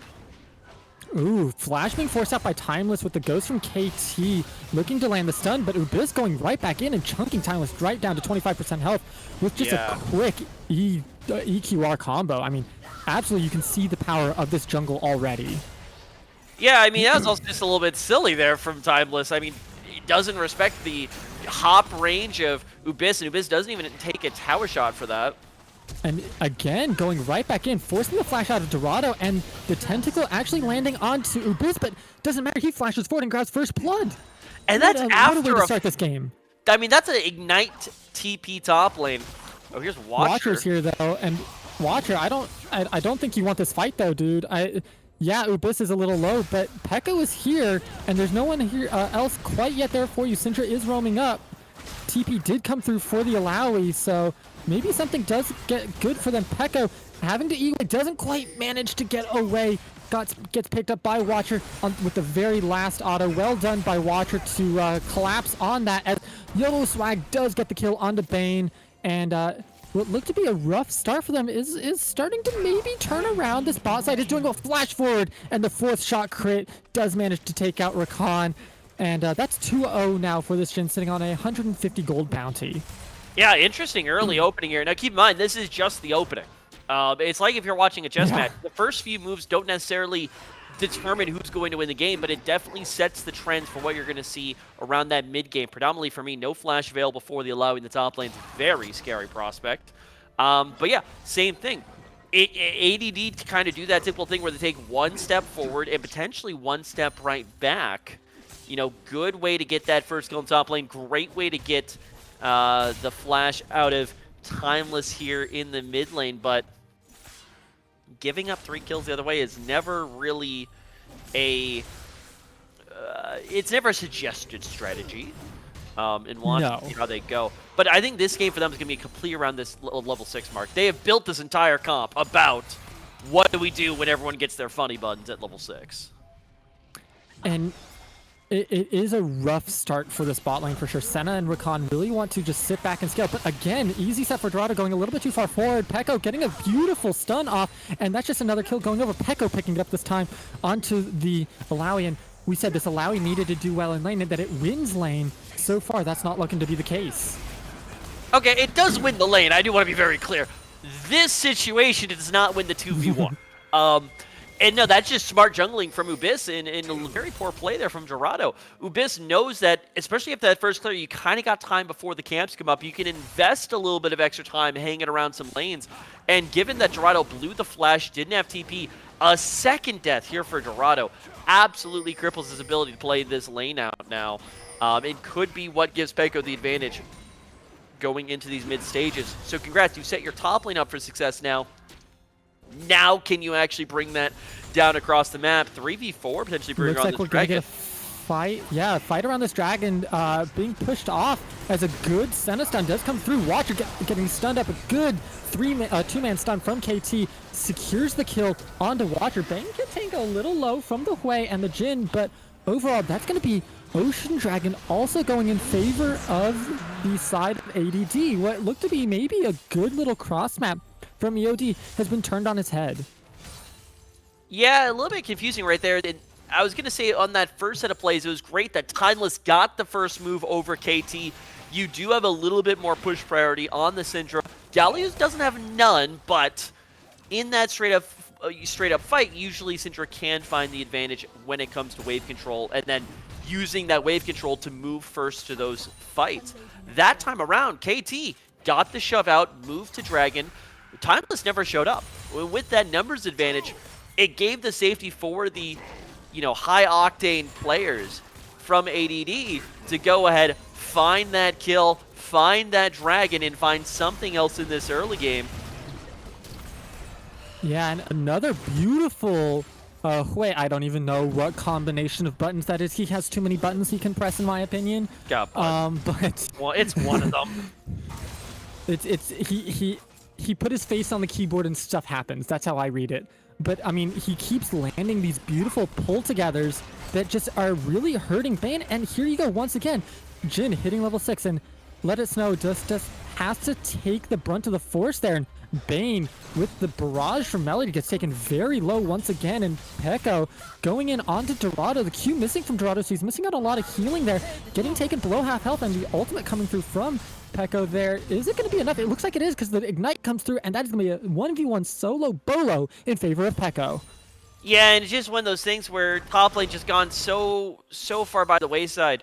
Pekko has the advantage, knows he can go in with the Ignite there, really was the difference maker, and now you're taking a small lead and you are absolutely blowing it out of proportion. A full K advantage in the inverted counter matchup basically nullifies that situation. Interesting grab of the Herald is Watcher does not have a top laner available. No, he's caught out of position here. But, oh, actually, Ubis there is actually the one that gets caught out there. A good outplay button from Timeless with a flag and drag from Watcher to set it up there. Takes Ubis off the table and maybe sets up the last grub take for them to maybe be able to split these 3 for 3 depending on how the rest of the game goes. Yeah, at the very minimum, this is going to be a minimum 3 grubs game now. With that movement, I thought that would have been a little bit more convincing of a collapse there from ADD, but good job from ADD to turn that one, especially for Timeless, who very much recognized that when you're playing Syndra and you're level 7-8, you can just, hit them with balls and they die. Crazy concept, I know, but also something you didn't see while the top lane play was happening, Yellow and Melody did have to disengage away from a gank coming in from Abyss, and then KT was kind of in that back pocket with the Galio ultimate. Ended up having to burn the ghost of Yellow Swag in the process. Good news. does have the flash now available. So the bot lane for EOD once again asserts themselves as the dominant lane down here. And I will say the center lane is a pretty weak one, especially with the Rakan. Yes. It's going to be tricky for them to find anything down here. So it's really going to be on the top side of the map of ADD to find them this early Let It game. Snow getting caught out of position here. It's taken very, very low by the side of the Jhin in the way. And Bane having to play as the gatekeeper there from the shots from Jin's ultimate, but now has to just fully back away from this lane. Flash forward over the W from center, and that is a beautiful play there, taking out the center. That's going to be a double kill in favor of YOLO Swag if he can pick up this last one, and that is going to be a double kill in favor of Jhin. KT and Ubis are roaming down, seeing if they can make something happen from a lost play here. YOLO Swag is low, does not have flash, but on the side of Melody does have flash and heal. Let's see how they decide. A beautiful fear from Melody, making sure that he can at least delay this a little bit longer, but YOLO Swag is giving his life for his support there. Shutdown going over to the side of Abyss, but Pekko getting collapsed on by Watcher and Timeless. Gonna get taken out. Ooh, a beautiful ultimate to deny the damage. The flash has to come through from Easy Set for Dorado to secure that kill. What a beautiful ultimate usage from Camille in order to dodge out on the damage from Timeless. Yeah, I mean, cross-map plays going on here. I think still slight advantage for EOD. Even though they did lose YOLO, YOLO picks up the 2 kills before being collapsed on there, and a shutdown top side against Pekko. Very positive to see for sure. I mean, but still, it's still a toss-up. We really haven't seen the Camille Galio get to do anything too much here, but now a Dragon number 2 coming up in just no seconds. Curious to see what that fight bot side's going to be. I mean, 4 kills now for the Jhin. Has first item completed, has a solid 1.9k gold lead over his direct lane opponent. In fact, that is the entirety of the red side lead. That's actually more than the entirety of the red side lead. Ubis has been here for like 45 seconds, just sitting in that bush trying to make a play happen, where Jarvan just gets to walk straight into Dragon, and I have some question marks about this play right now. As KT here too. is walking in, but I don't think this is the play here. This is going to be really rough. A great 4-man ultimate though, and Pekko getting a beautiful TP in. YOLO Swag is actually burning down to ignite, goes down to Pekko. What looked to be actually not a good start for them is turning out to be great, as that's a double kill for the side of Pekko, and it just keeps going further and further. A triple kill, getting a beautiful stun onto the way, into the damage, and the Dragon is still on the cards for them. Ubis looking, can they make something else happen?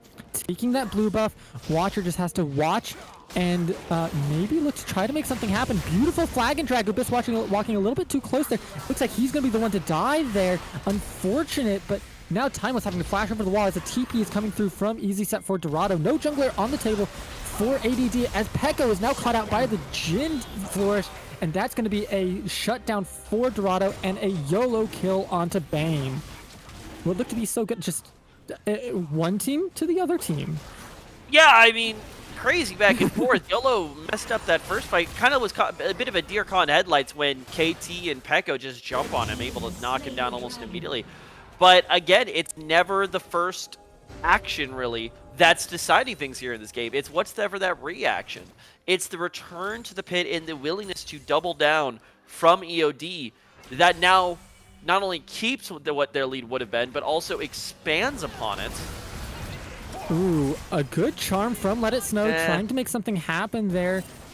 I see the what idea. Trying to do. It's desperation. Yeah. Well, no. Here. So I see the idea. The idea there from Rakan was hoping that YOLO would have aggro tower, and then with tower aggro plus ultimate plus W, that would have been enough, but just didn't quite hang on to it long enough. Maybe like another half second there, and he does get a very well-earned kill, but losing the Rakan ultimate like that is definitely going to sting. Now, speaking of things that sting, yeah, this Syndra's starting to put in a lot of work onto this Galio. The ball's starting to really stack up. Ubis is here, though. Is he going to try to make a play onto Dorado? It looks like he will.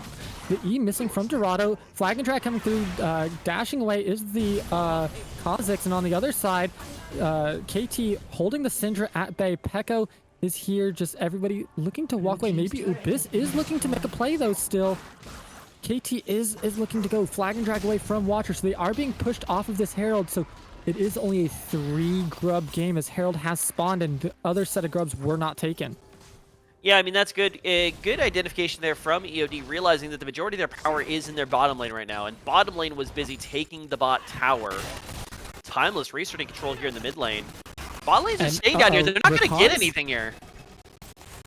They might get a kill onto Bane, maybe, but Watcher is actually caught out in the Camille ultimate. He's not getting out of that. He's just going to die there. Pekko beautifully placed. Oh, walking into that 4th shot from Jhin. Yellow does go down. KT is low, but Syndra doesn't have ultimate, so he's not in too much danger. As Dorado is maybe caught out a bit. Is getting extra damage. Yeah, that's just a dead Dorado there. Extra damage from the Camille, from the Kha'Zix passive. Are they gonna try for more? Yeah, I don't like this. Get the Herald, guys. Just get the Herald. Yeah, so this is why I was critical about YOLO and Melody sticking that bot lane. Sure, it's always cool to put your opposition bot lane behind further, but realistically, Senna's not worth anything right now. And if instead of hanging around bot lane looking to deny CS from an AD carry... Oh, a flash forward into a charm and W by the Rakan. Beautifully played to shut down that Syndra. And now the Hwei ultimate is onto KT. Watcher does almost get onto Ubis. The Senna Ray over the top does manage to save, but Pekko still goes down to Melody. KT is able to walk away as quick turn of events turns it into a 2-for-1 in favor of EOD, and they're going to get Herald instead because just how long the play took, death timers, and tempo is now favoring EOD for it. And this is why I wanted to see YOLO swag up here earlier.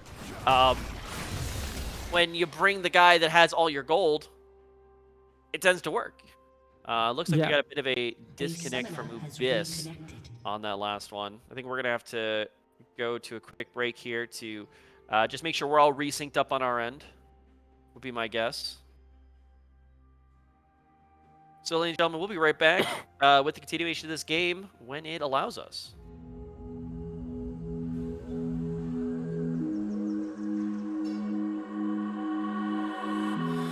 No, we're not the same, we never were.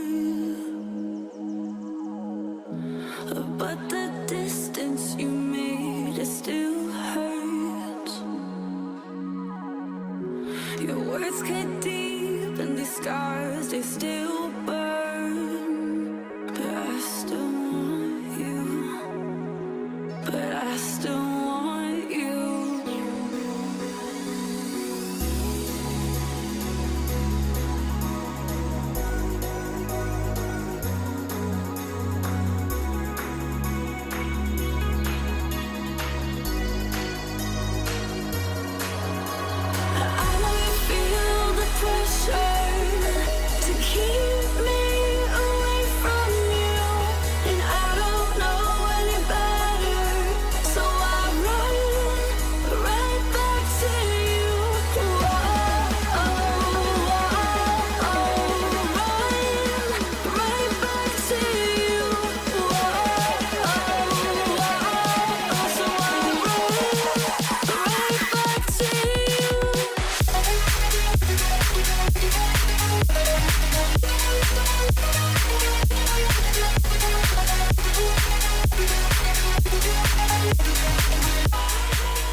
Are back, ladies and gentlemen, with game 4. Sorry about that pause. We just had a slight disconnect issue. Ubis getting reconnected in now, and what a game we've had so far.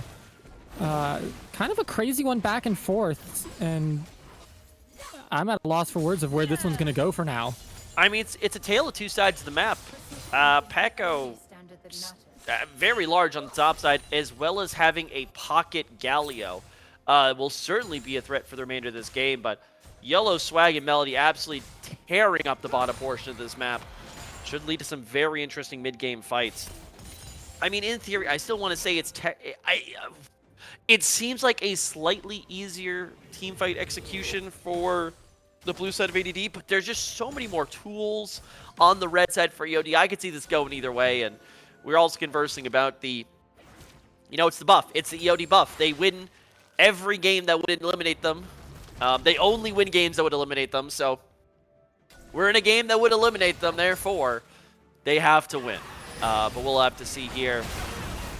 Ooh, Just Let It Snow does get caught out by the Syndra stun, but dodging out from the flag and drag does mean that they do survive and getting a beautiful knock-up onto Timeless, knocking them down to half health for this fight as he's just deleted by Ubiss.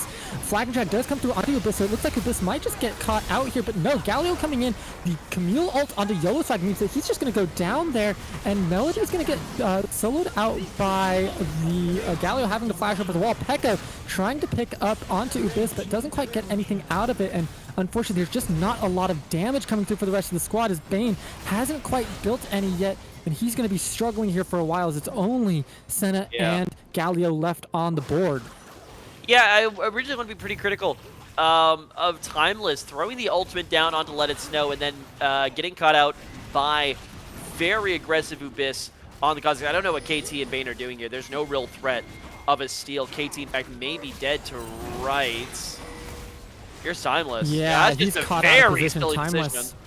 Oh, But actually doesn't manage to walk away though. Good, luckily for him, seeing the light for at least a couple more seconds as Jin is walking up to defend this mid lane.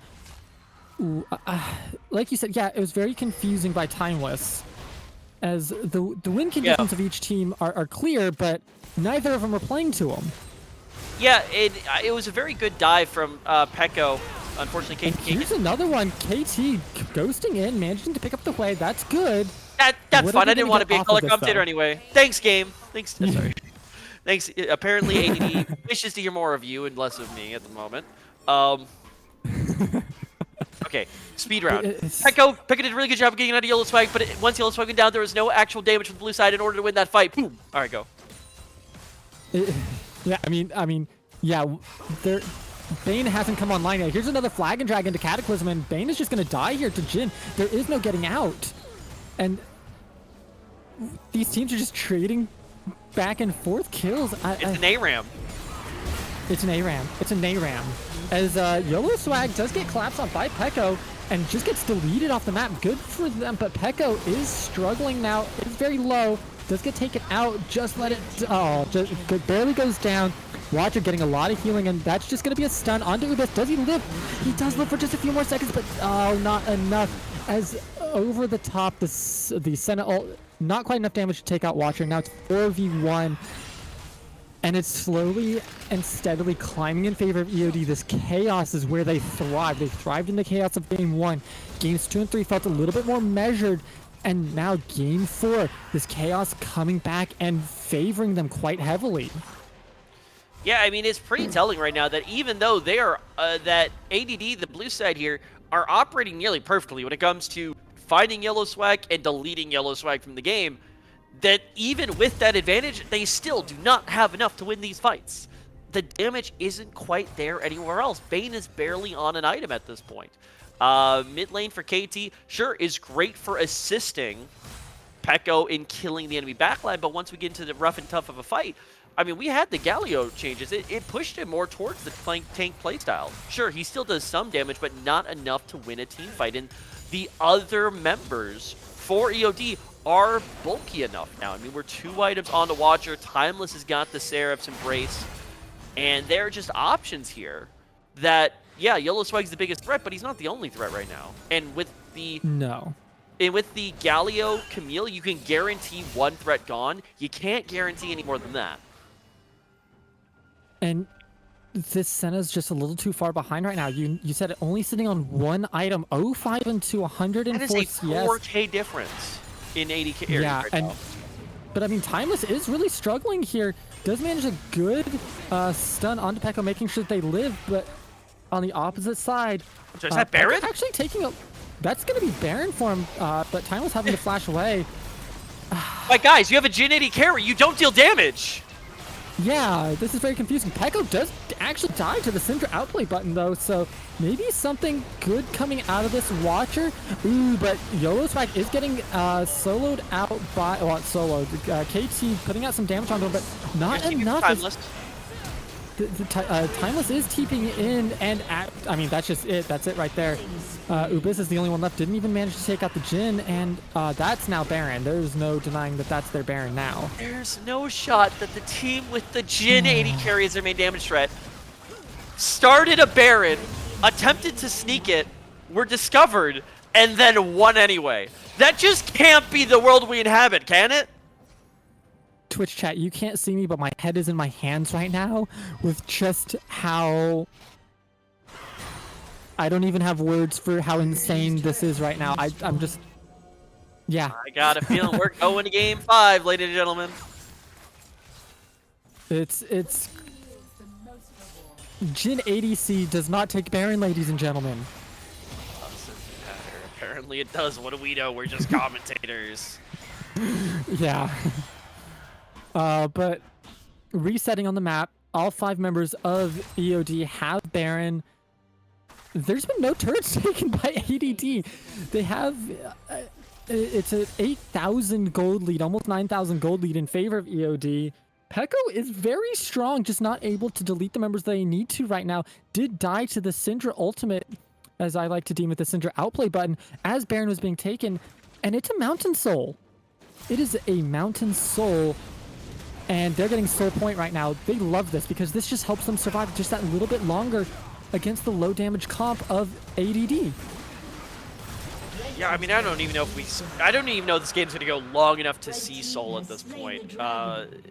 The team fighting abilities for AD, they're just not there right now. EOD are doing a fantastic job. Killing Jin isn't enough anymore, and even now they are struggling to kill Jin consistently. So, I mean, it was a really good job of getting Peko and company ahead in the early game, but they absolutely neglected that bottom side of the map. I almost kind of gained this feeling that, like, once you get Camille this far ahead, you don't need the Galio. Like, Galio is there and Peko cannot finish the job, but because we both A, picked Galio, and B, got Peko ahead, like... And this is now dead KT. He's just dead. That's a 4-man collapse. Yeah. This could end the... that kill will not end the game, but this could be the beginning of the end. If they pick up one more kill here, they easily can just finish. Jin ult does start us off here, just as a zoning ult, throwing out the bullets, making sure that nobody can step up as they are going to take the bottom inhib. Dorado gets stunned up, but nothing coming out of it. Peko, are you really going to want to go in on this? Dorado doesn't have an escape through, though. Has to walk through a turret. Gonna take 2 turret shots for his troubles. But honestly, like, you're not really struggling all that hard right now. Ubis! Question marks! That's what, in solo queue, that's when you would be question mark pinging your jungler of what were you thinking? As Let It Snow does get caught out by the ultimate of Wei, and is now chunked to 15% health. I don't think this is the end of the game right here. This is it. There goes KT to the Jin. 4th shot. Bane is not a champion right now, and Peko cannot 1v5 here. Does maybe manage to pick up Timeless here, but also goes down for their trouble, and that's going to be game 4 going in favor of EOD, sending us to a game 5. Silver Scrapes. Yeah. Ladies and gentlemen, we definitely are going question marks to game 5. Logic in reasoning is escaping me. We are going to see these players going to their like 6th, 7th choice picks. We'll see what happens here. I was predicting a clean 3-0 sweep from ADD, but no, that'd be way too easy. You were discounting the EOD buff, apparently. I was. Because we all were. I'm just wrong, okay? I get it. I'm incorrect. We've established this. I have the easy job. I just have to say what's going on screen. You have to actually tell us why it matters. I understand it. That's not happening. But no, this is... Logic is aside in these games. Both teams had clear win conditions, and neither team played for him last game, and EOD won because of just pure and utter chaos. That's the best way I can put it.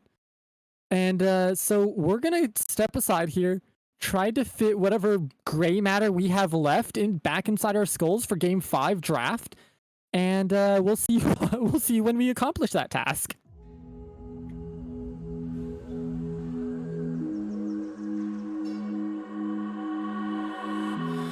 No, we're not the same, we never were. But the distance you made, it still hurts. Your words cut deep and they they still burn. But I still want you. But I still want you.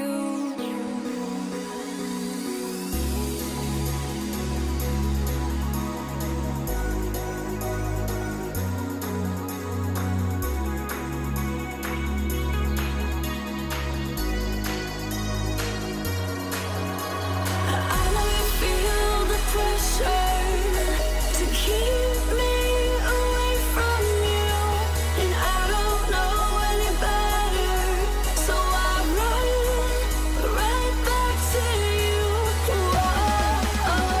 Whoa, run right back to you. Whoa, so I run right back to you.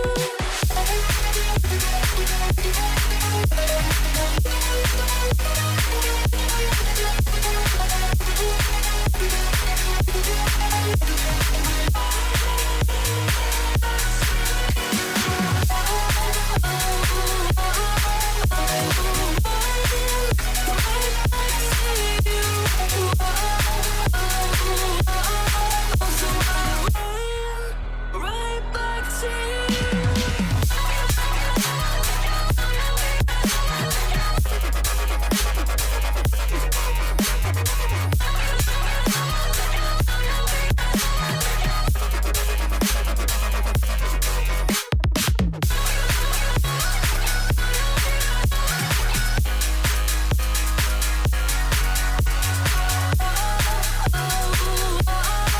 So I run right back to you.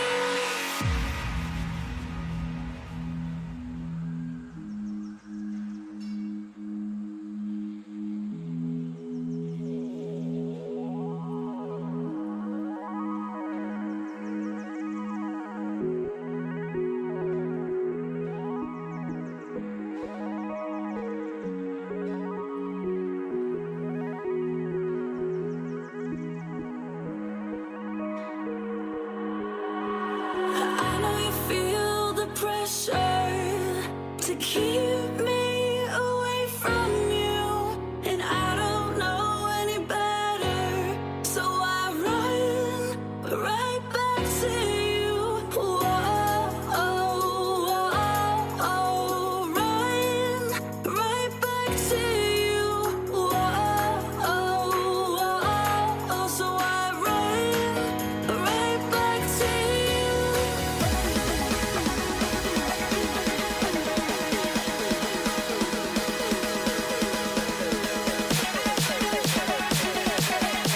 So I run right back to you.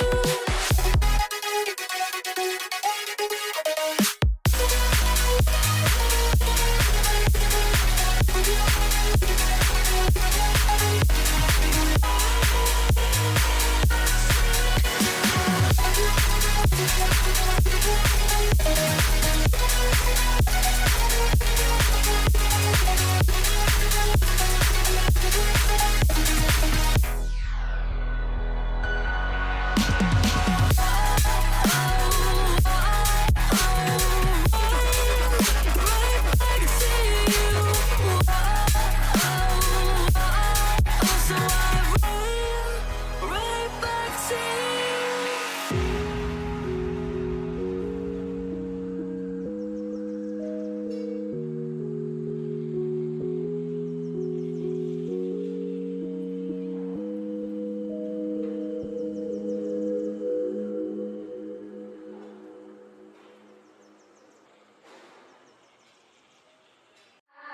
I've been beaten and broken, so tell me what's your excuse? There's no reason this freedom can't be put to good use. I've grown closer to closure, exposing parts of the truth. I've been cursing at the wind since the days of my youth. Since the days of my youth.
wasting, I just can't take it no more.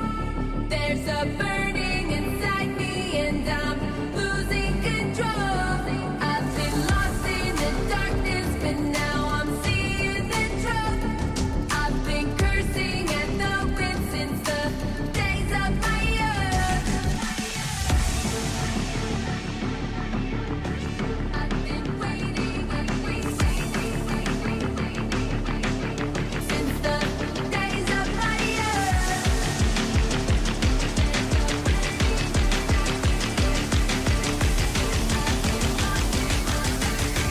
The days of my youth.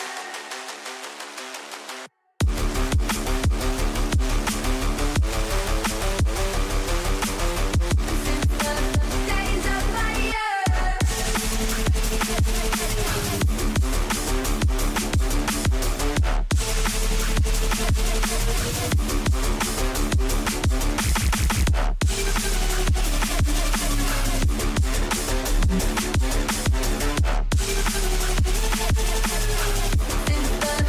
days of my youth.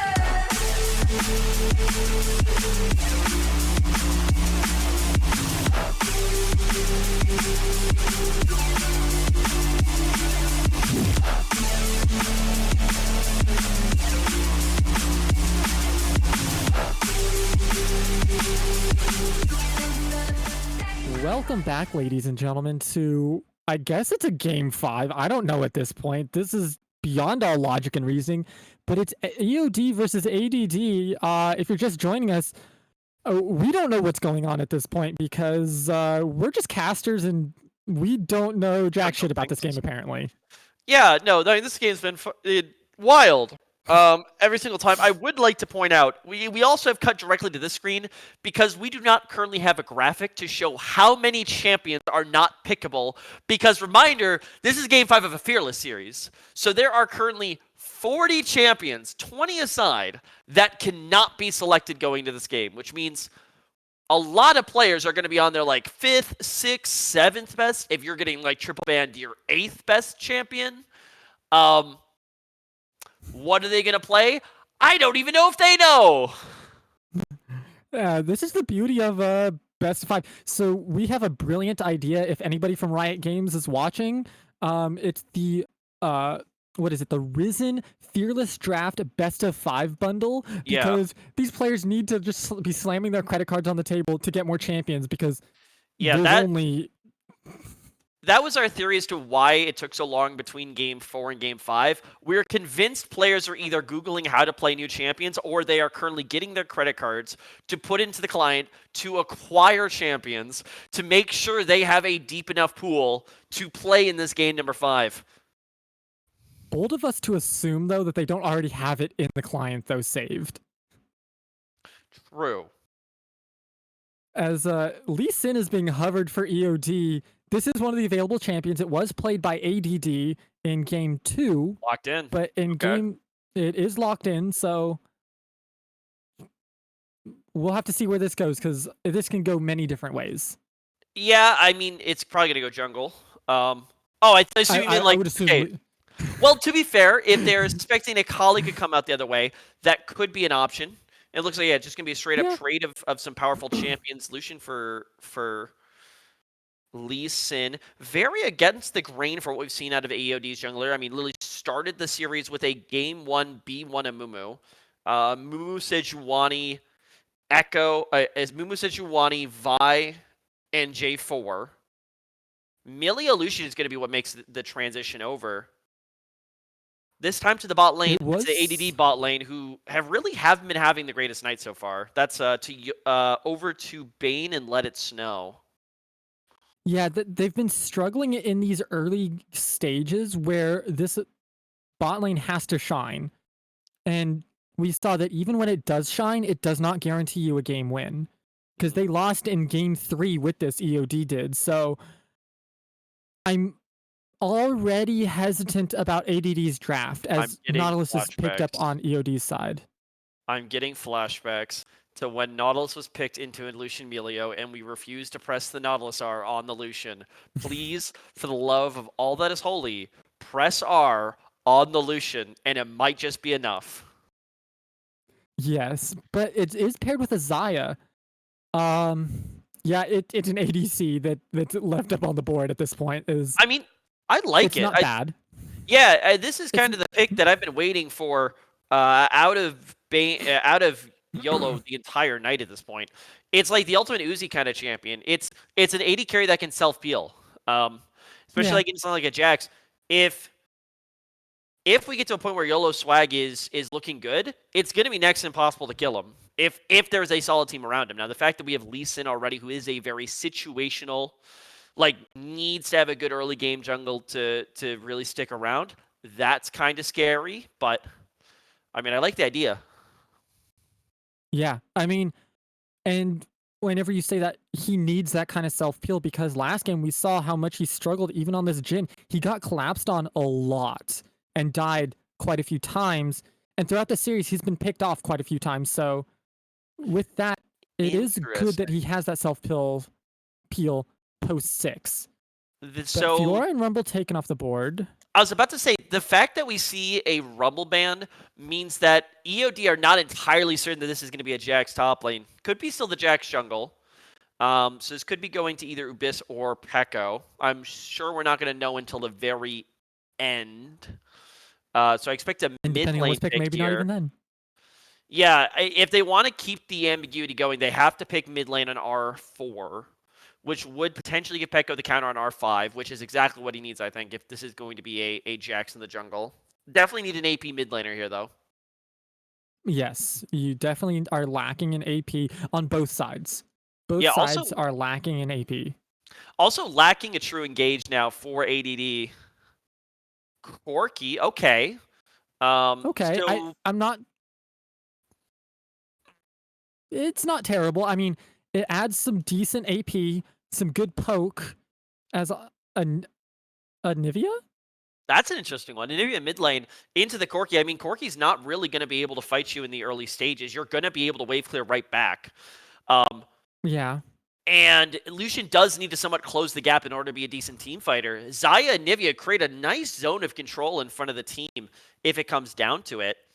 That being said, I know what I want ADD to pick, but I don't think they will. Okay, that's what they need to pick. I thought like ADD could have picked up the Ornn and had like a really good engagement tool, because now you've got a point where you want to put Pekka on something very aggressive here in the top lane to win that 1v1, but additionally, you just have no engage at the moment. I love this draft from EOD. Oh boy. Oh, that. Okay, Pekko, that this game feels a went. little. It's down to Pekko. It's 100% down to Pekko. And he's shown that he is the lane dominant force here. If you're playing for lane dominance, Renekton is the pick in the top lane, even into an Ornn.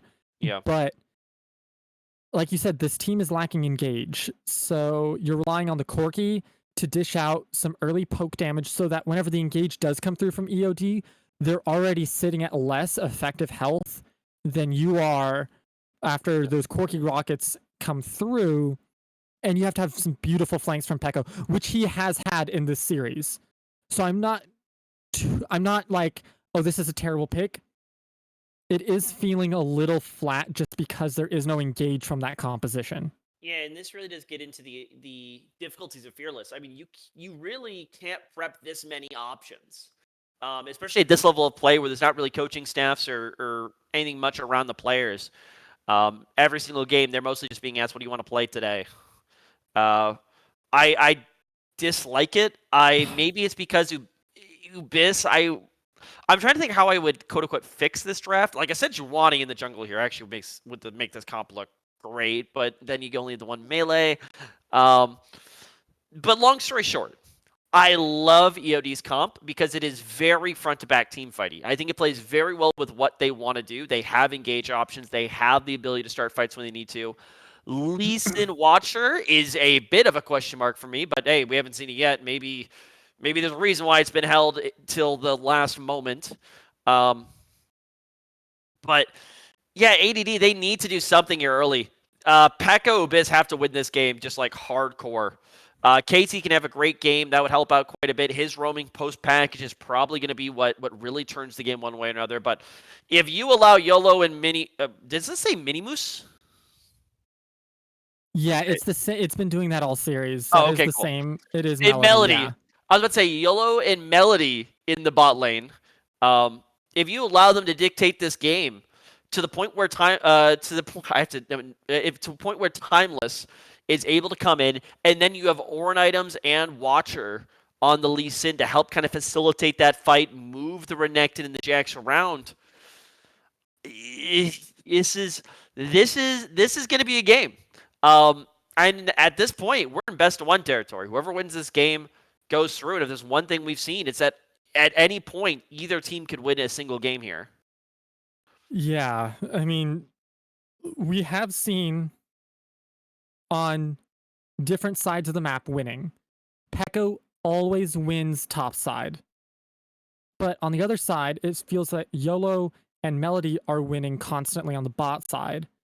The issue with that now becomes on the side of ADD, you've picked a Lucian Milio. It needs to win. It must win. Because it can't, if it falls behind, it's useless. And I worry about that comp overall in that sense. Yeah, I will say if there's one positive thing I want to say here for ADD, it's the fact that I think they do play to some of their key strengths. I think these are champions, especially the big three, top, mid, and jungle for ADD, can get pretty scrappy. I think KT with package is really going to have to try to blow this game open with the movement around the map. And then Jax Renekton's got to be one of the more terrifying 2v2s you've ever heard in your life. And I will additionally say, for Pekko's sake, if there's a champion that I want to hand my best player and say, okay, you know, champ, go win this series for us, go win the game for us, Renekton's not a bad shout. I think Camille was a little bit tricky, like very single target. Renekton, obviously, yeah, you're still going to be jumping into fights, looking to prop that W, but with your Q, with a little bit more, slicing and dicing, you have the ability to really take over fights if you get far ahead. But I'd worry that ADD have been really reliant on like hero performances from individual players. EOD definitely have a very, very cohesive composition for this game number 5. God, I can't believe I'm saying Absolutely. that. Game 5. Yeah. Game 5 in Fearless, and they've actually put together a decent draft that has a lot of tools to win. So I'm excited to get into game because otherwise I'm going to be delirious if luckily we can't go to game 6. Let's put it that way. Thank God for that. So we're going to send it to a break as we prep to get into game 5. And we'll see you on the flip side of that.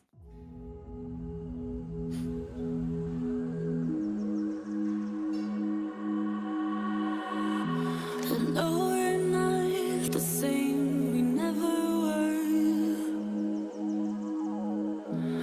But the distance you made, it still hurts. Your words cut deep, and these scars, they still burn. But I still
welcome back everybody to Game 5 between Edge of Diamonds and Never Misclick.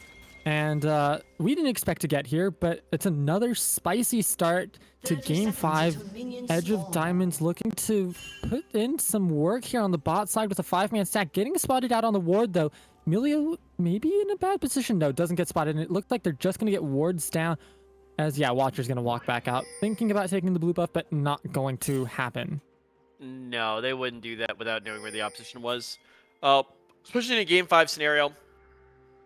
Heavy early investment of those 2 early wards for, I believe that was, yeah, 4 wards dropped here in the early game. As much as I say that they wouldn't do that here in Game 1, Watcher, sure, he's on his own blue buff, on his own red buff. Ubiss, currently, is on his blue. Yeah, and I think this is a good adaptation. They saw them walk all the way through. They know there's a ward on that blue buff. They're pinging and there's the it. ping coming out. Yeah, so Anivia's going to go over and check. Maybe? No, they're just going to have to say we can't. And we're just going to... They're saying give it. Good adaptation from Ubiss here. I like this. But I don't even know if they know. I like it. I like the play from Ubiss here. They got to know now. They got to know that when they see Renekton walking that 100% he's at his... blue buff. Oh, he's going for... He's taking the wolves, too. In theory, with Amelia Lucian, you would think that they would have the power to push this lane early to have control of the bot side of the map in order to, you know, prevent the counter invade. But now the question is, do they know any of that, or are they going insane because it's 11:39 at night on the East Coast and they're in Game 5 of a best of 5? Who knows? Yeah, I mean, it's kind of crazy. Melody does manage to pick up level 2 first, and Bane is actually way caught out of position. Thought they'd get level 2 there. Does manage to finally pick it up, but is it going to be enough? Ease away with the Milio shielding coming through. They do manage to live through it, but very, very on the edge play there from Bane to try to make something happen. That is a interesting sequence. Yeah, you can just tell Bane was not counting the minions. No. Let It Snow was already out of there, and... very lucky, I'd say, to get out of that without losing any summoner spells is pretty big. Speaking of big wave in the top lane, curious to see how much of that wave Dorado is going to be able to actually pick up. Yeah, and he's looking like he's focusing on prioritizing Pekko over the wave a little bit. Yeah, I mean, very questionable plays from Bane and from Dorado there. Did lose out on most of that wave as Watcher is here. The Pekko did E in. He's not going to have an E here for Watcher, and I think that's going to be first blood going over to Watcher. No, over to Ornn. They hand it over to Dorado. I don't hate that. I don't hate that I would at like all. to see that go over to Watcher. I disagree. I don't think there's any universe where we're thinking right now the Watcher needs to 1v9 this game. If Dorado can get more money early on to buy some anti-Crocs, the only official footwear of the LCS that doesn't get you fined. There you go. I'll take it. Yeah, Watcher is... Oh, flash from Ubiss, landing that stun, and another hop forward. Flash from KT as well. Are they going to be able to get the kill? KT does manage to pick up the kill with the auto attack onto Watcher. This is, I mean, back and forth for sure. Pekko still kind of has advantage in that lane, even though the first blood did go over to Ornn. Just the CS differential is massive, and he's just going to be able to continually push him out for a while here as Melody gets to just walk forward for free. Bane is very low on mana here. Yeah, Bane's not got a lot going for him down that bottom side. I think those early plays, despite not going down to Summoner Spell, they did leave a mark on that bottom side. But I think just big thing that needs to be kept in mind here is we've got like an inverse situation in Game 1. EOD, sure, they're not playing Jinx, Lulu, Rise scaling, but Xayah still needs something to get going, and they've got an Anivia. Sure, Lee Sin does kind of help that bridge that gap early, but they do need to realize winning this game for them looks like just surviving these early games. Take the advantages you can, prevent anyone from going crazy, but already that last invade from Watcher makes me a little bit worried that they think they need to really go toe-to-toe in this early game. When yeah, they're really going to struggle. Yeah. Yeah. Like you said, it's the reverse of Game 1 where the early game comp is doing well just because the late game comp is playing way too aggressive early, and Pekko is doing Pekko things up top. it keeps panning up there because he's continually being the aggressor, and that's exactly what he needs to be doing. He's the aggressive points. Ooh, the hook from Melody barely doesn't land onto Bane there, as he did get stunned up, so it was a free hook, and Melody just barely clipping onto the minion. Instead, that hook from Nautilus is actually quite wider than you think it is. Yeah, very unfortunate that I don't say things are unfortunate very often, but as a hook support player, that was rough. But no, like that's what that Crocodile is built to do in the top lane. It is built to bully people. Yeah, Here's a Vista. That's just going to be a dead Lucian here, having to flash away, but YOLO Swag, ooh, barely getting away is Bane, and Melody having to flash out now. Ubis running forward. Is he going to have enough? A good slow by Melody, but a jump forward, and that's just going to be a dead Nautilus, and YOLO Swag getting kicked away, just making sure as Peko has to pop the ult, and because the Ornhorn comes in and the Lee Sin is there, and Watcher takes the kill onto Peko, so cross-mapping, and it's going to be a favor of Grubs for the top side for this Lee Sin, and on the bot side, early stacking with a Hextech Dragon to start us off. And Nippy has got to be one of the better early game mid laners, helping take Grubs too, by the way. Hadn't really thought of it too often, that ultimate. But yeah. Also, double tier mid lane early start. How you know it's going to be a banger lane. Yeah, it's the reminiscent of the old Azir Corki lanes. Oh, Just sit back and scale, guys. We're only going to go to 65, 70 minutes in this game. Everyone's strapped in. This high-speed throw ride goes at a full 3 miles an hour, baby. Seriously, I mean... We'll see. So luckily, we have a little bit more fireworks across the map. Yeah, speaking of fireworks, I am curious. The first 2 minutes 15 before the first package for Corki, I think that's definitely got to be a point that the red side for ADD is going to be looking to do something big on this map. Whether it's get Peko ahead with a top lane tower dive, whether it's but look at Timeless here. Ooh, that is wow. That is sub 20 health. I think that was 15 health he lived on there. I clicked and he had already ticked over 1 point, and he just goes into Resurrect. That is true. He does have that. But I don't know if you want to waste it like that, as Jax is there taking Raptor, so you have to be careful, Timeless. You have no mana. What are you talking about? Free heal. You have no mana. As Watcher realizes that his Raptors are gone, and Peko is doing Peko things still. Was chunked a little bit lower, but did take the first turret plate of the game there, as another hook lands onto Bane from Melody, but it's being traded back quite nicely in Illusion, so you do have to be a little bit careful.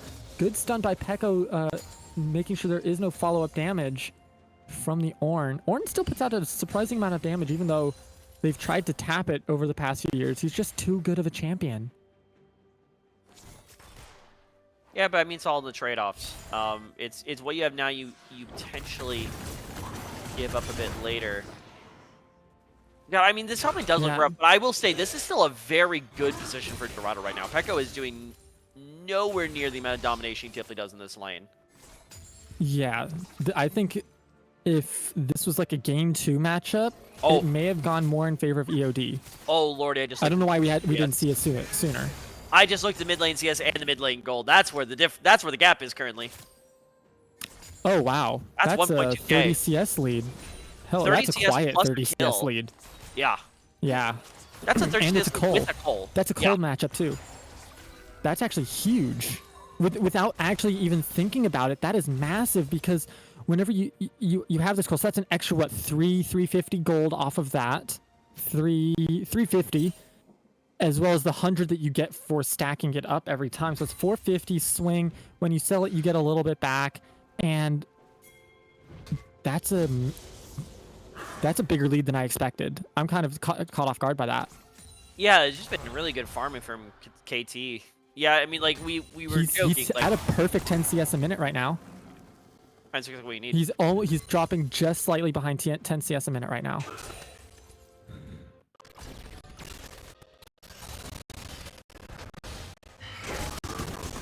Pekko ulting in with the Jax here. Dorado, are you going to be able to survive this? The Ornhorn is coming through and stunned over, so it doesn't actually get the second draft of it. Watcher is showing the TP now coming through from KT as well.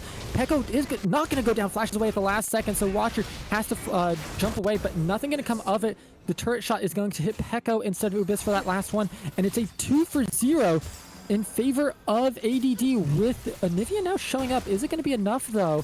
I don't think so. You are an Anivia without your reset, and that is going to be now Pekko getting forced away, but KT is here, and that is a dead Timeless. So a 3-for-0 in favor of ADD. What was looking so good for EOD is now shifting back in favor of ADD as Yellow Swag and Bane are going back and forth here. Melody good, finally hitting that R that we never saw, and that's just a dead Milio. Bye-bye. The E pullback is massive, but crit shot on the head of Xayah means that she is dead. Flash forward from Bane. Good shield from Melody. I don't know if that's going to be a dead Nautilus or not. Is not. So 1-for-1 in favor of nobody, but Watcher's now here, so that's going to be a 2-for-1 now. But TP coming through, Pekko coming in to save his ADC. As All right, I don't know what that last TP was. You may have heard my cackle at the end there. That was Ubis dying to grubs, by the way. Oh, I didn't even catch that. Yeah, that was hilarious. Package coming through, but nothing really coming of it as Ubis is now onto Timeless. Timeless does not, I believe, have his egg yet. He does not, but Ubis now with Dorado, that is not a fight you want to take, and that is a kill for the Anivia. Pekko trying to get on there instead, turning back onto Dorado and taking out the Ornn, deciding, yes, that's the easier one. Are they going to try to get onto Timeless? No. They're opting against it, and wow, what a turn. This is just such a sequence. I was going to say that last the sequence that happened in top lane was a very poor set of plays for Watcher EOD, going in on this. With the rest of the team there, that's just going to be a dead Milio. Just let us know, getting caught out of position there, walking a little bit too far forward, and Watcher capitalizing on it with Melody and the rest of the team. That's going to be Dragon. Second Dragon going in favor of EOD. What was looking to be a little bit more ADD favored is now swinging back towards the side of EOD. And I'd still call this one that, yeah, individually in that play, yes, at the end, EOD is able to pick something up there. ADD are still in a very good position right now. I cannot stress how good of a position KT is currently in this game. 5.8k to 3.9k in the mid lane. Pekko's been having a good time in the top lane again, finally, about 1.1k up as well. And then even Lucian's been coming back into this one, only 300 down right now. They're not winning the game yet. I mean, they are winning in gold terms, that is true. But they are setting themselves up. Right. They're setting themselves up for this mid game, and I'm very concerned with the fact that EOD are still trying to go blow for blow. Because they're about to enter the point in the game where ADD are so strong that if they try to go fight for fight with them, they will lose the game. If they can find a little bit of discipline, hang on, let them make a mistake or two into them, and then come roaring back with Ornn items, it's gonna be a completely different game. But sometimes the toughest enemy to fight is yourself. Yeah, and we saw it in game one where the late game scaling team was over-aggressing, and we're seeing it here now again. Watcher stepping out of position once again, getting caught out by Pekko. Are they going to make anything happen? No, they're not going to continue on even further, as it is now Rift Herald on the map. It is 14 minutes, and Melody almost catching out Bane, but it does hit the wall, so he does still get to take it, and losing a little bit of life for it. Bane getting hooked once again, though. That reduced cooldown when it lands is massive, and Bane is just going to go down, maybe. Hold on, yes, finally does go down to Yellow Swag FTWR as another hook by Melody, and that's a 2-for-0 in favor of the bot lane for the side of EOD. KT is packaged, but is he going to get in range in time? I don't know if he is. Watcher's here, too. KT could... Oh, he doesn't have package. Oof. No package. Valkyrie away, plus... hello. That was more damage than I expected. He is going to go down here to the Ornn. That is the good one, because it was Nautilus or Ornn. Ornn taking the kill there. I was not expecting that kind of damage, I'll be honest. I wasn't expecting an Ornn he's that far ahead. But... Yeah, Ornn TP'd in, but, I mean, Yeah. That was a lot of damage coming out from that. I was Corki gonna say, with- like, weird to see the TP there, Dragon's down, but I mean that is a 700 goal shutdown for KT. Yeah. That is what we call in the industry a problem that EOD are gonna have to deal with. Luckily, for the side of AEDD, it did go on to Ornn, so not the best for EOD, but not the worst. And if you were AEDD, you would wish it would have gone to Nautilus, obviously, but getting it onto Ornn is better than getting onto a Xayah or an Anivia. I think it's kind of inconsequential at this point. Either way, it's going to be more gold into the tank they're going to have to rip through in the mid to late game. But now looking at kind of reset lane-wise, Dorado misses. Dorado may be a little sleepy. Yeah, that was an interesting interaction. I thought he was going to hit the thing, but I guess the stun came through and stopped it, even though the animation continued to go through. Whiffed. No, he just whiffed. He went okay, what's the whiff? Yes. On my screen, it was showing him over. Right, no, he like went past it went before it popped up. Okay, so it was a split second too early on it, is what happened. Okay. It's always very interesting to see those microsecond details as the Nautilus ultimate comes down to Abyss to stop the stun from coming through, and because Jax is on the bot side of the map, that is a free Rift Herald for the side of EOD. I hope that they use it more effectively than they did in game 1, because it didn't feel that effective even though that they were ahead. And seeing it maybe in mid lane I think would be really nice, knocking down that turret. Oh yeah, 100%. Knocking down this mid lane T1 tower would go a long way to opening up the map a little bit for Watcher. But I think it's even more important that they just denied it. Because Herald is definitely one of those objectives where if it was in the hands of ADD and they were able to knock mid lane with it, all of a sudden KT's advantage of the mid lane just absolutely balloons because now he's able to distribute it across the map. Wouldn't be shocked to see Watcher drop this one, maybe after making a play top keep lane here. I don't know if Pekko knows. Pekko's going to know something now. Yeah, and I don't think he has quite enough health yet to survive. No, he does get go down to Watcher. A beautiful kick into Q follow-up. But no, he's not going to elect to use it on the top side. I think they're trying to find a way to shut out this Corki. And since Dragon is spawning, they're trying to use it for tempo across the map is my best guess was why they held it there. Lane right now, this could be huge. Yeah, but the stun from Abyss is not going to go through though, so he is jumping forward without being able to stun up Melody. They do manage to push them out as Melody is chunked to 75% health, and the Dragon is started up by ADD. Battle line's being drawn with the side of EOD pushing in from the bot side of the map. Already a bunch of damage coming out onto Dorado from this Corki. That is not where you want to be if you're the main tank for this squad, as Pekko is coming in from the side. A beautiful engage from the side there, but not quite enough damage as Abyss is in the back line. Melody, that's not where you want to be, but neither are you wanting to be there. Abyss getting taken out. 1-for-1 so far. Pekko dodging out on the knockup. Timeless not really walling anybody off there. The ultimate coming through though. Pekko dashing in. Are you able to actually stun up YOLO Side? You are not, as the Lucian does go down. Oh, this fight is so long, but KT doing KT things, just dishing out the damage. This is the beauty of having two ADCs, is you can continue to do this as Timeless does go into egg form and then go down. It is now in favor heavily of the side of ADD. Essentially 4-for-1 Melody did die early on there. 4-for-2, 3? 4-for-2 in favor of ADD. I can't do math. It's too long. That could have... That was a very poor choice from EOD. Yeah, I mean, that was close. But the problem is, this is exactly the point in the game that ADD want to play the match. They have Milio, Corki, plus Lucian. They are not getting any stronger comparatively to you than they are right now. And for a non-soul point Dragon, that was a big sacrifice that EOD just made there. And especially, look at KT. He is 3.7k ahead now. That is no longer a problem. That is unplayable. And I have to, ooh, a good flashboard from Upus to land the stun. A good hook from Melody, though, trying to stop it, but it's just not enough.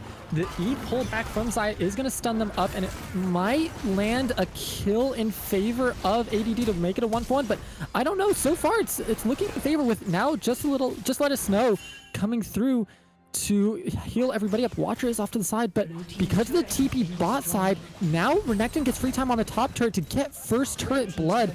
Watcher is on the backside, but misses his Q. The hook does land from Melody. Is it going to be enough to get a kill, though? Watcher is going through it, but Timeless going down to KT on the opposite side. We're going from side to side here. Bane does finally go down to Watcher. Watcher's very low. Ubis is good, but Dorado, hello, you are under tower, sir, taking 3 turret shots. I don't think this is where you want to be, sir, as the stun does land, but it's not quite enough. Watcher does manage to get out the kill, but 2 towers are going to go in favor, maybe? Nope. Yellow Swag, is there enough there to deter the rest? Let it...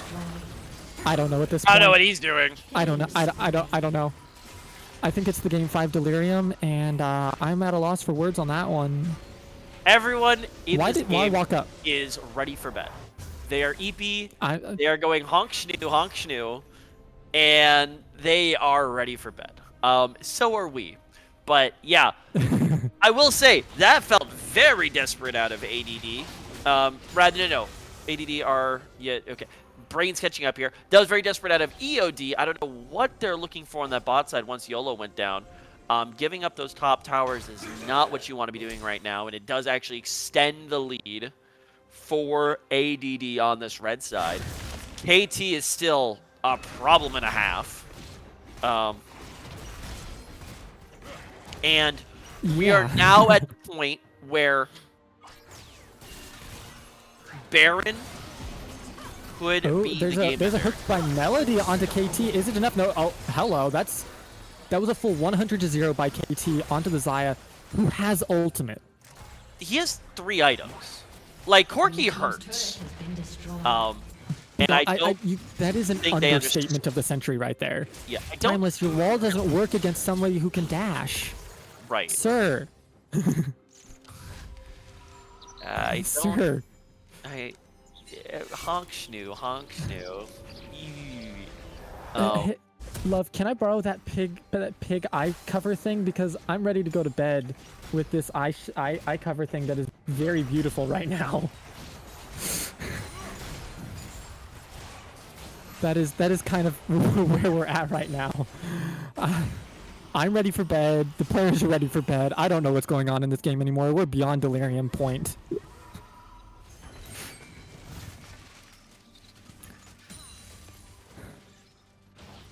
Look for KT. Watcher is chunked at 75% health with an auto and a rocket, and is said to now back away because you're not allowed to enter this zone of control that Corki has. We were talking about in draft the zone of control with the Anivia and Zaya. I don't know if that's ever going to exist with how strong Corki is right now. Yeah, I mean, here's the problem. One of them step forward. Yeah. They're dead, like we saw. Right. The zone exists. The problem is that the intercontinental ballistic missiles that Corki are able to fire off aren't able to cross that zone. And yeah, I mean, I don't really know who's going to be able to hold up to it.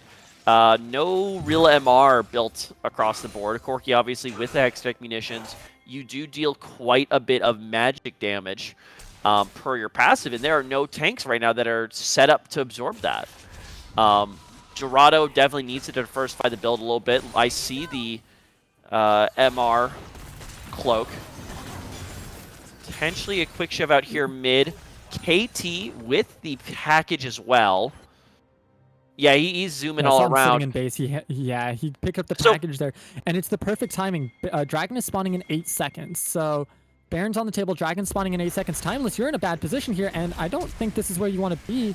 Flashing away from the stun to make sure you live, but that is not in a good position. Are they going to try to trade Baron? Yeah, oh my god, they are! Okay, so Dorado walked over wards. If it wasn't for Dorado, they saw Dorado in the topside jungle. No way this works. And it's not going down as fast as package, it's over. Game set match. Oh my goodness, look at that one rocket. That was 50% of YOLO's health right there. That's package right there. That is just a dead Xayah, and there's just nothing that they can do. Roger's chunked out, has to flash away. KT, yeah, you're going to die there, but you've done your job. The rest of the team is just going to go down. There is no more damage on the side of EOD. Heiko is flash stunning Timeless here, who has no flash. I don't think Melody and Timeless can do enough, as that is going to be a dead Dorado. There is no tower there for you to Anivia on the wrong side of the rift here. Watcher going to go down to Abyss. This is looking very much in favor of ADD right now, as Peko has taken out Melody, has put Timeless into his egg, and is going to take him out. There isn't much more Timeless can do. And this, they don't quite have a wave. No, they don't have a wave. It is not game. There's only one minion. That is not enough, but they do take top inhib. Yeah. And wow. Right, here's the problem. I said the one thing that EOD needs to not do is get desperate. Because realistically, are they Baron here? They are. There's nothing they can do. This is their Baron. Yeah. Because the problem is, when you make desperation plays before the time comes to become desperate, it just puts your bar for re-entry into the game. It puts the difficulty for coming back even higher. And now, because they fought that third dragon, because they fought that fourth dragon, because they just tried to sneak that Baron, they've made it so much harder on themselves to find that comeback fight. Like, there was a deadline where if they just survived long enough, they were going to be in this game.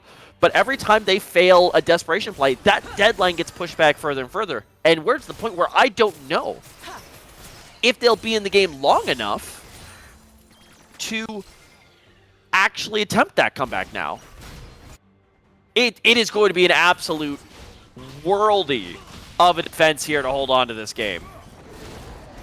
Yeah, I mean, you can see Corki has no fear. Before the camera flipped on my screen, he was Valkyrieing forward, looking for rockets onto YOLO, just because he has no fear. He knows just how strong he is, and Corki has a literal gun right now. Like, that's his power level. And he has an actual you're gun. Just dead. Timeless is just dead. Oh, actually, hold on, Bane? Yeah, no, Timeless is dead. That's just too much damage. Blunder from the side of ADD, and that's mid lane turret going down. Timeless, you have to watch your positioning in times like this, because getting caught out like this could cost your team the game. Yeah. And yeah, I mean, look at one Corki rocket of damage. No, it's insane right now. And another pause comes through. We're going to send it to a quick break while we investigate what the pause is about, and as soon as we're back into game, we'll bring it back. So we'll see you on the flip side of this break.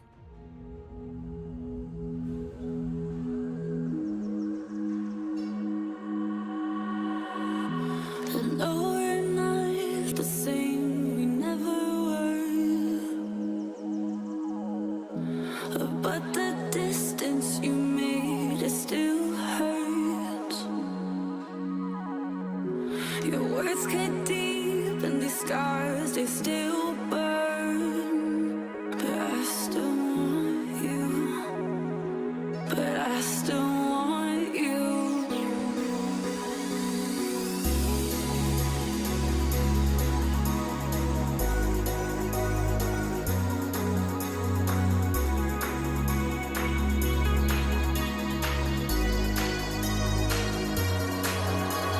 I feel the pressure to keep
been beaten and broken, so tell me what's your excuse? There's no reason this freedom can't be put to good use. I've grown closer to closure, exposing parts of the truth. I've been cursing at the wind since the days of my youth. Since the days of my youth. Since the days of my youth.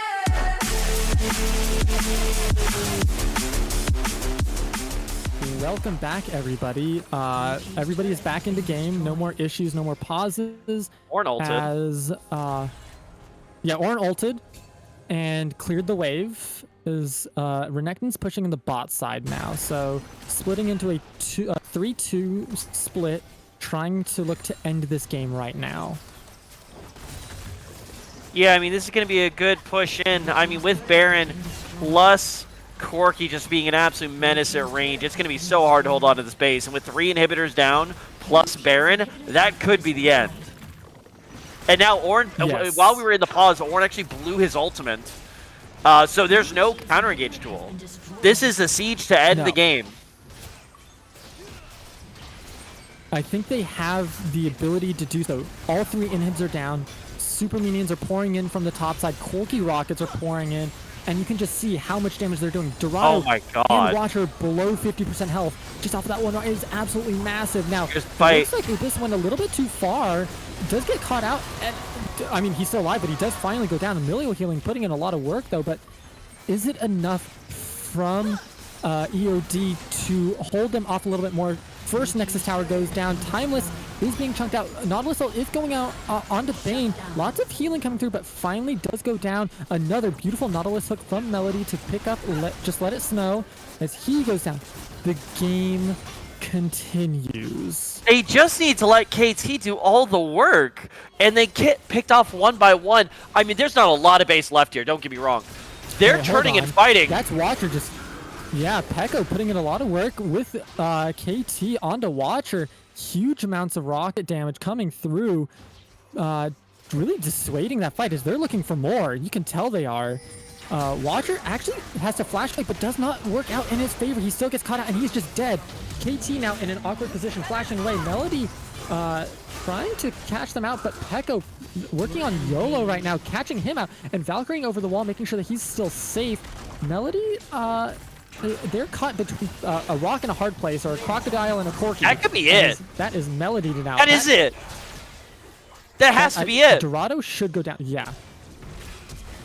You hope it is. Forget Dorado, the game. Dorado- Win the game. The game. Just Win it. Please just end the game. Oh, why? They just want to. It's a conspiracy against us just to torture us at this point. Because Ubis, what? Ubis just died for the turret. It's a conspiracy against us as casters to keep Oh my us going God, they into can't. delirium. Wait, TP. Pekka's gonna try to end this. 2 TPs coming in. They built a wall, but one of them's on the wrong side of the wall. Watcher going down to Corki rockets. Timeless getting stunned up by Pekka, going into egg mode. I don't think that they can actually withstand this. Whoa, look at that Corki damage. He does actually live through it, so he has no healing though. But yeah, this is it. This is the game. This has to be the game, right?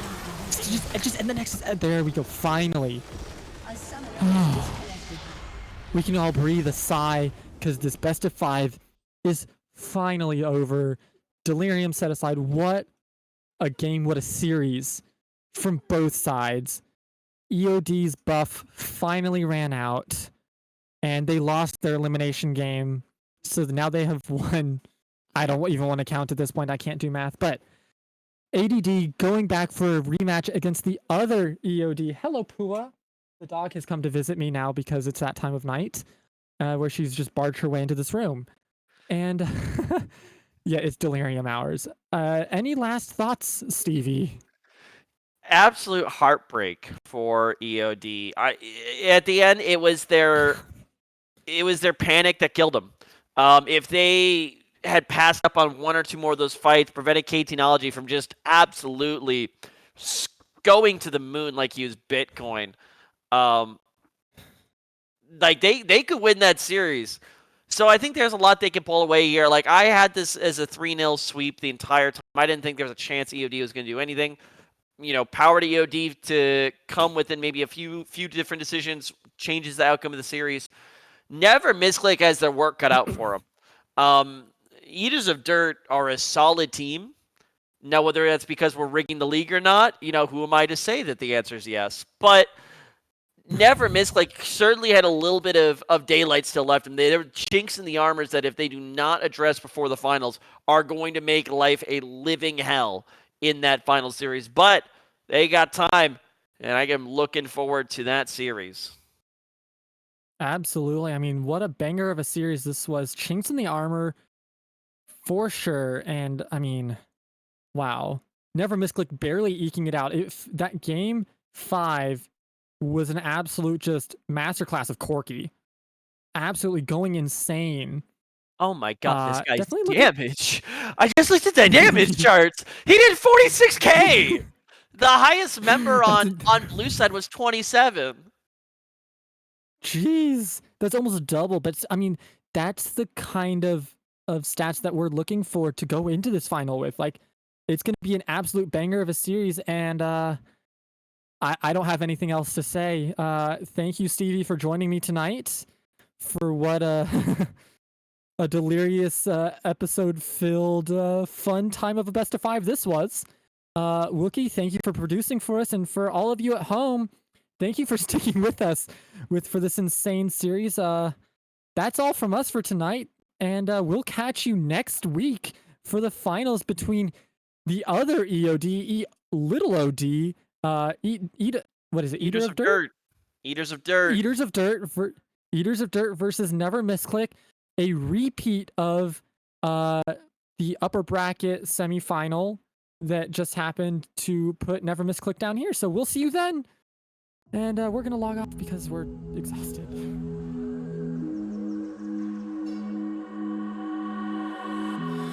No, we're not the same, we never were. But the distance you made, it still hurts.